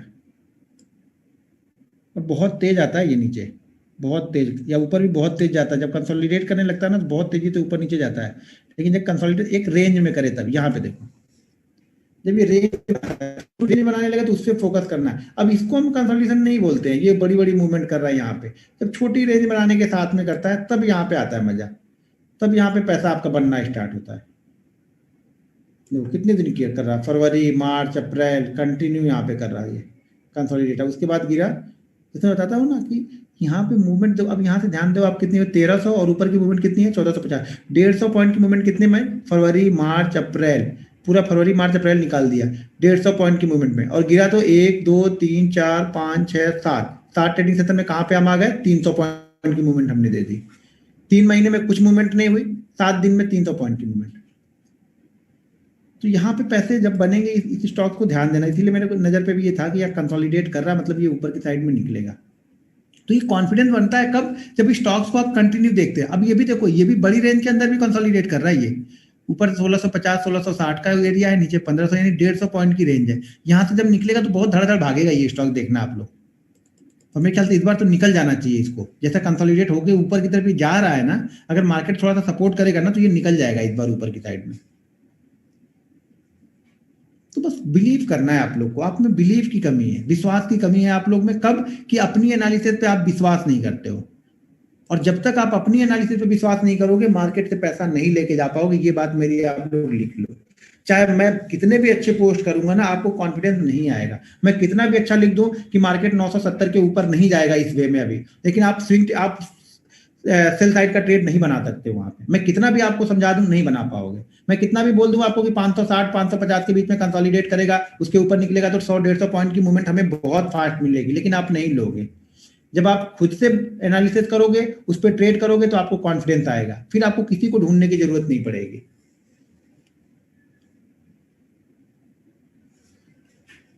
सर SIP करें या फिर जीरोधा में डायरेक्टली बाई करें? सर आपके ऊपर डिपेंड करता है, आप SIP भी कर सकते हो, डायरेक्टली भी बाई करो, कोई दिक्कत नहीं है। लेकिन बाइंग करके ना, जब ये सोच के कर रहे हो ना कि जैसे मैं कोई स्टॉक ले रहा हूँ, जैसे मैं इंश्योरेंस कंपनी ले रहा हूँ, तो मैंने ये सोच लिया है कि मैं इसको 15 साल तक इंश्योरेंस कंपनी को देख नहीं रहा हूँ, और अगले 4 साल तक मैं इसको बाइंग करूंगा। ये नहीं कि मैंने आज ही बाइंग कर लिया है, मैंने ये भी फोकस कर लिया है। देखो SBI लाइफ मेरे ख्याल से 2.5 3 साल हो गए लिस्टेड होके, ठीक है ना, और SBI भी लगभग लगभग हो गई दोनों, और तब से मैं बाइंग करते रहता हूँ, बाइंग करते रहता हूँ। इसको बाइंग करूंगा मैं 2024 2025 तक बाइंग करता रहूंगा सिर्फ। अभी जब भी मुझे मौका मिलेगा, जब भी इसमें कुछ डाउनफॉल आता है, मैं यहाँ पे बाइंग करूंगा।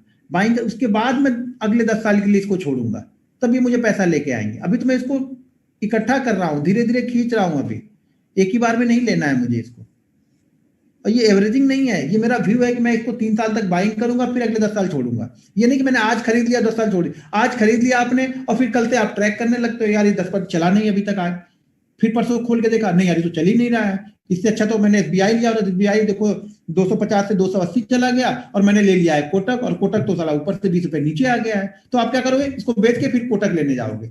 जब SBI लेने जाओगे तो SBI रुक जाएगा, अभी कोटक भागना स्टार्ट करेगा यहाँ से।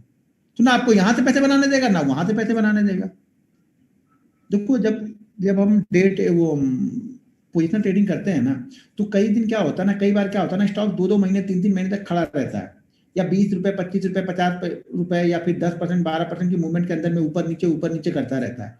सडनली क्या होगा, एक कुछ ऐसी न्यूज आएगी, कुछ ऐसा कुछ कोई भी व्यू आएगा, वो सडनली फिर क्या होगा, 4 5 दिन में 30 40% ऊपर चला जाएगा, फिर वो जाके फिर कंसोलिडेट करने में बैठ जाएगा। देखो मैंने पहले बताया, स्टॉक्स या मार्केट सिर्फ ट्रेंडिंग में 25 से 30 दिन ही होते हैं।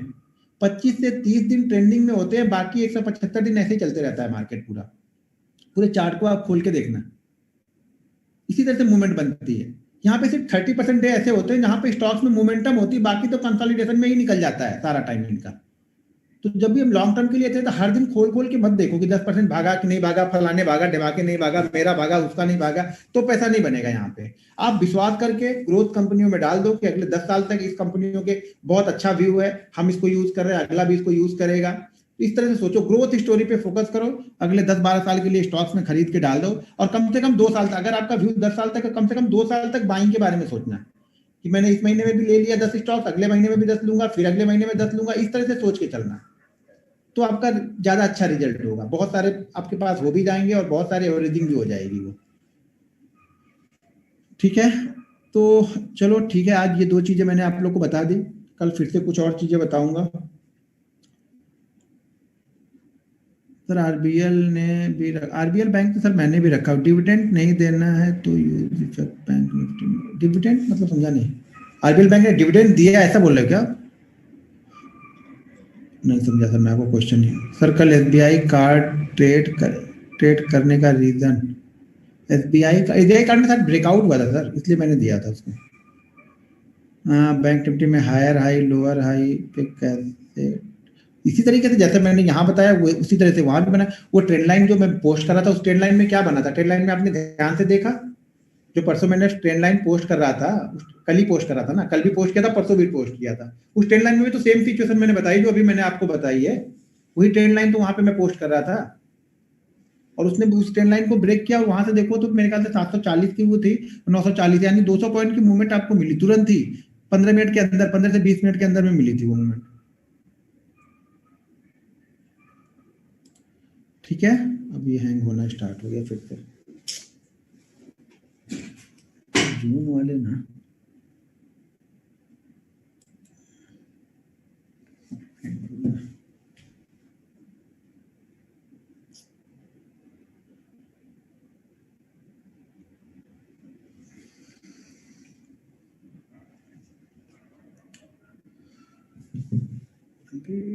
मैसेज कुछ नहीं आ रहा,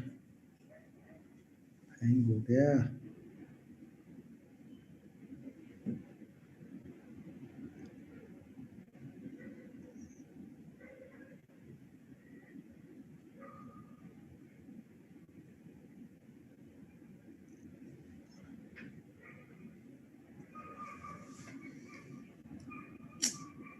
सर मॉर्निंग आवर में मोमेंटम स्टॉक 2 सेशन में बैंक निफ्टी ऑप्शन में कर सकते हैं क्या? मॉर्निंग आवर में मोमेंटम स्टॉक पे सेकंड सेशन में बैंक निफ्टी ऑप्शन में कर सकते हैं सर? ये आपको देखना पड़ेगा क्या आप ढूंढ रहे हो उसमें।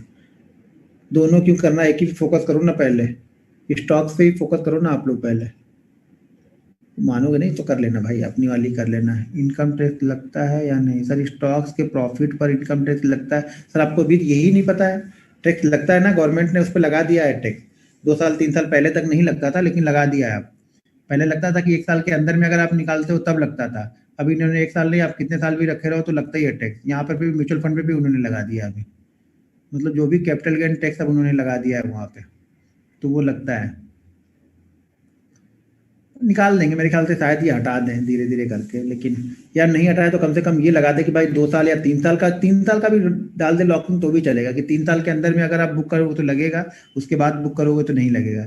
ऐसा भी कर दे तो भी ठीक हो जाए, लेकिन इन्होंने पूरा लगा दिया है। और जब से लगाया था तब से ज़्यादा पैसा बना नहीं। अब ये निफ्टी निकला है ऊपर की तरफ, स्टॉक्स में लोगों के बने, लेकिन इंडेक्स के हिसाब से देखा जाए तो फिर बनना ही नहीं। तब से इन्होंने मेरे ख्याल से 2000 कब लगाया था, 18 में लगाया था, 17 या 18 में लगाया था शायद इन लोगों ने। 3-4 साल तो हो ही गए मुझे लग रहा।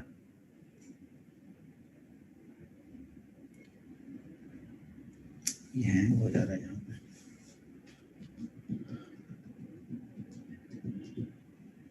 चलिए ठीक है, फिर कल मिलते हैं हम लोग। ठीक है, कल मिलते हैं सेम टाइम पे 9 बजे, फिर से मिलते हैं कल।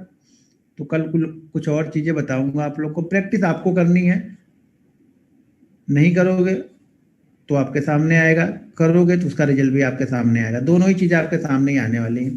तो आप लोग प्रैक्टिस करोगे तो अच्छी बात है, नहीं तो बहुत सारे ग्रुप बना लो। 800 लोग 700 लोग हैं तो कम से कम 700 लोगों में 50 ग्रुप तो बन ही सकते हैं। तो 50 ग्रुप बना लो आप लोग, एक दूसरे से कनेक्ट हो जाओ। उसमें एक बंदा चार्ट पोस्ट करेगा, बाकी 20 उसको आराम से, उनको लगेगा बस अब मिल गया है। तो पैसा तुम्हारा नहीं बनेगा, उस एक बंदे का बनेगा, कि उस एक बंदे को कॉन्फिडेंस भी आएगा, और 20 लोग आप लोग और उसको कॉन्फिडेंस दोगे तो वो और अच्छा करेगा, वो उस पर ट्रेड ले लेगा। आप लोग कभी जीवन में ट्रेड नहीं ले पाओगे उस पर। तो खुद से करना। जितने भी, मैं बार बार बोलता हूं कि ग्रुप कम करना है, उतने ही ग्रुप और बनते जाते हैं यहाँ पे। तो ग्रुप जितने भी, कम से कम ग्रुप में रहोगे या नहीं रहोगे तो भी चलेगा। ग्रुप से लेना देना क्या है? मेरे को एक बात बताओ कि आप पिछले 3 साल या 4 साल से किसी ग्रुप से जुड़े नहीं हो, और अगर जुड़े हो तो पैसा बनाया है तो ठीक है, जुड़े रहो भाई। नहीं तो मेरा भी, किसी का भी ग्रुप हो, देखो ग्रुप आपका तभी काम आएगा जब आप अपनी एनालिसिस कर रहे हो। अपनी एनालिसिस कर रहे हो, किसी ने पोस्ट किया तो ये हो सकता है कि सारे हमारी नजर उसी स्टॉक्स पे ना हो। अब जैसे इतने सारे लोग हैं तो बहुत सारे लोग मुझे व्हाट्सएप पे भेज देते हैं, कभी कभी कोई चार्ट आता है व्हाट्सएप पे, तो शायद मेरी नजर वहां पे नहीं होती, तो मेरी नजर वहां पे पहुंच जाती है। ये काम वो जरूर करता है वो चार्ट।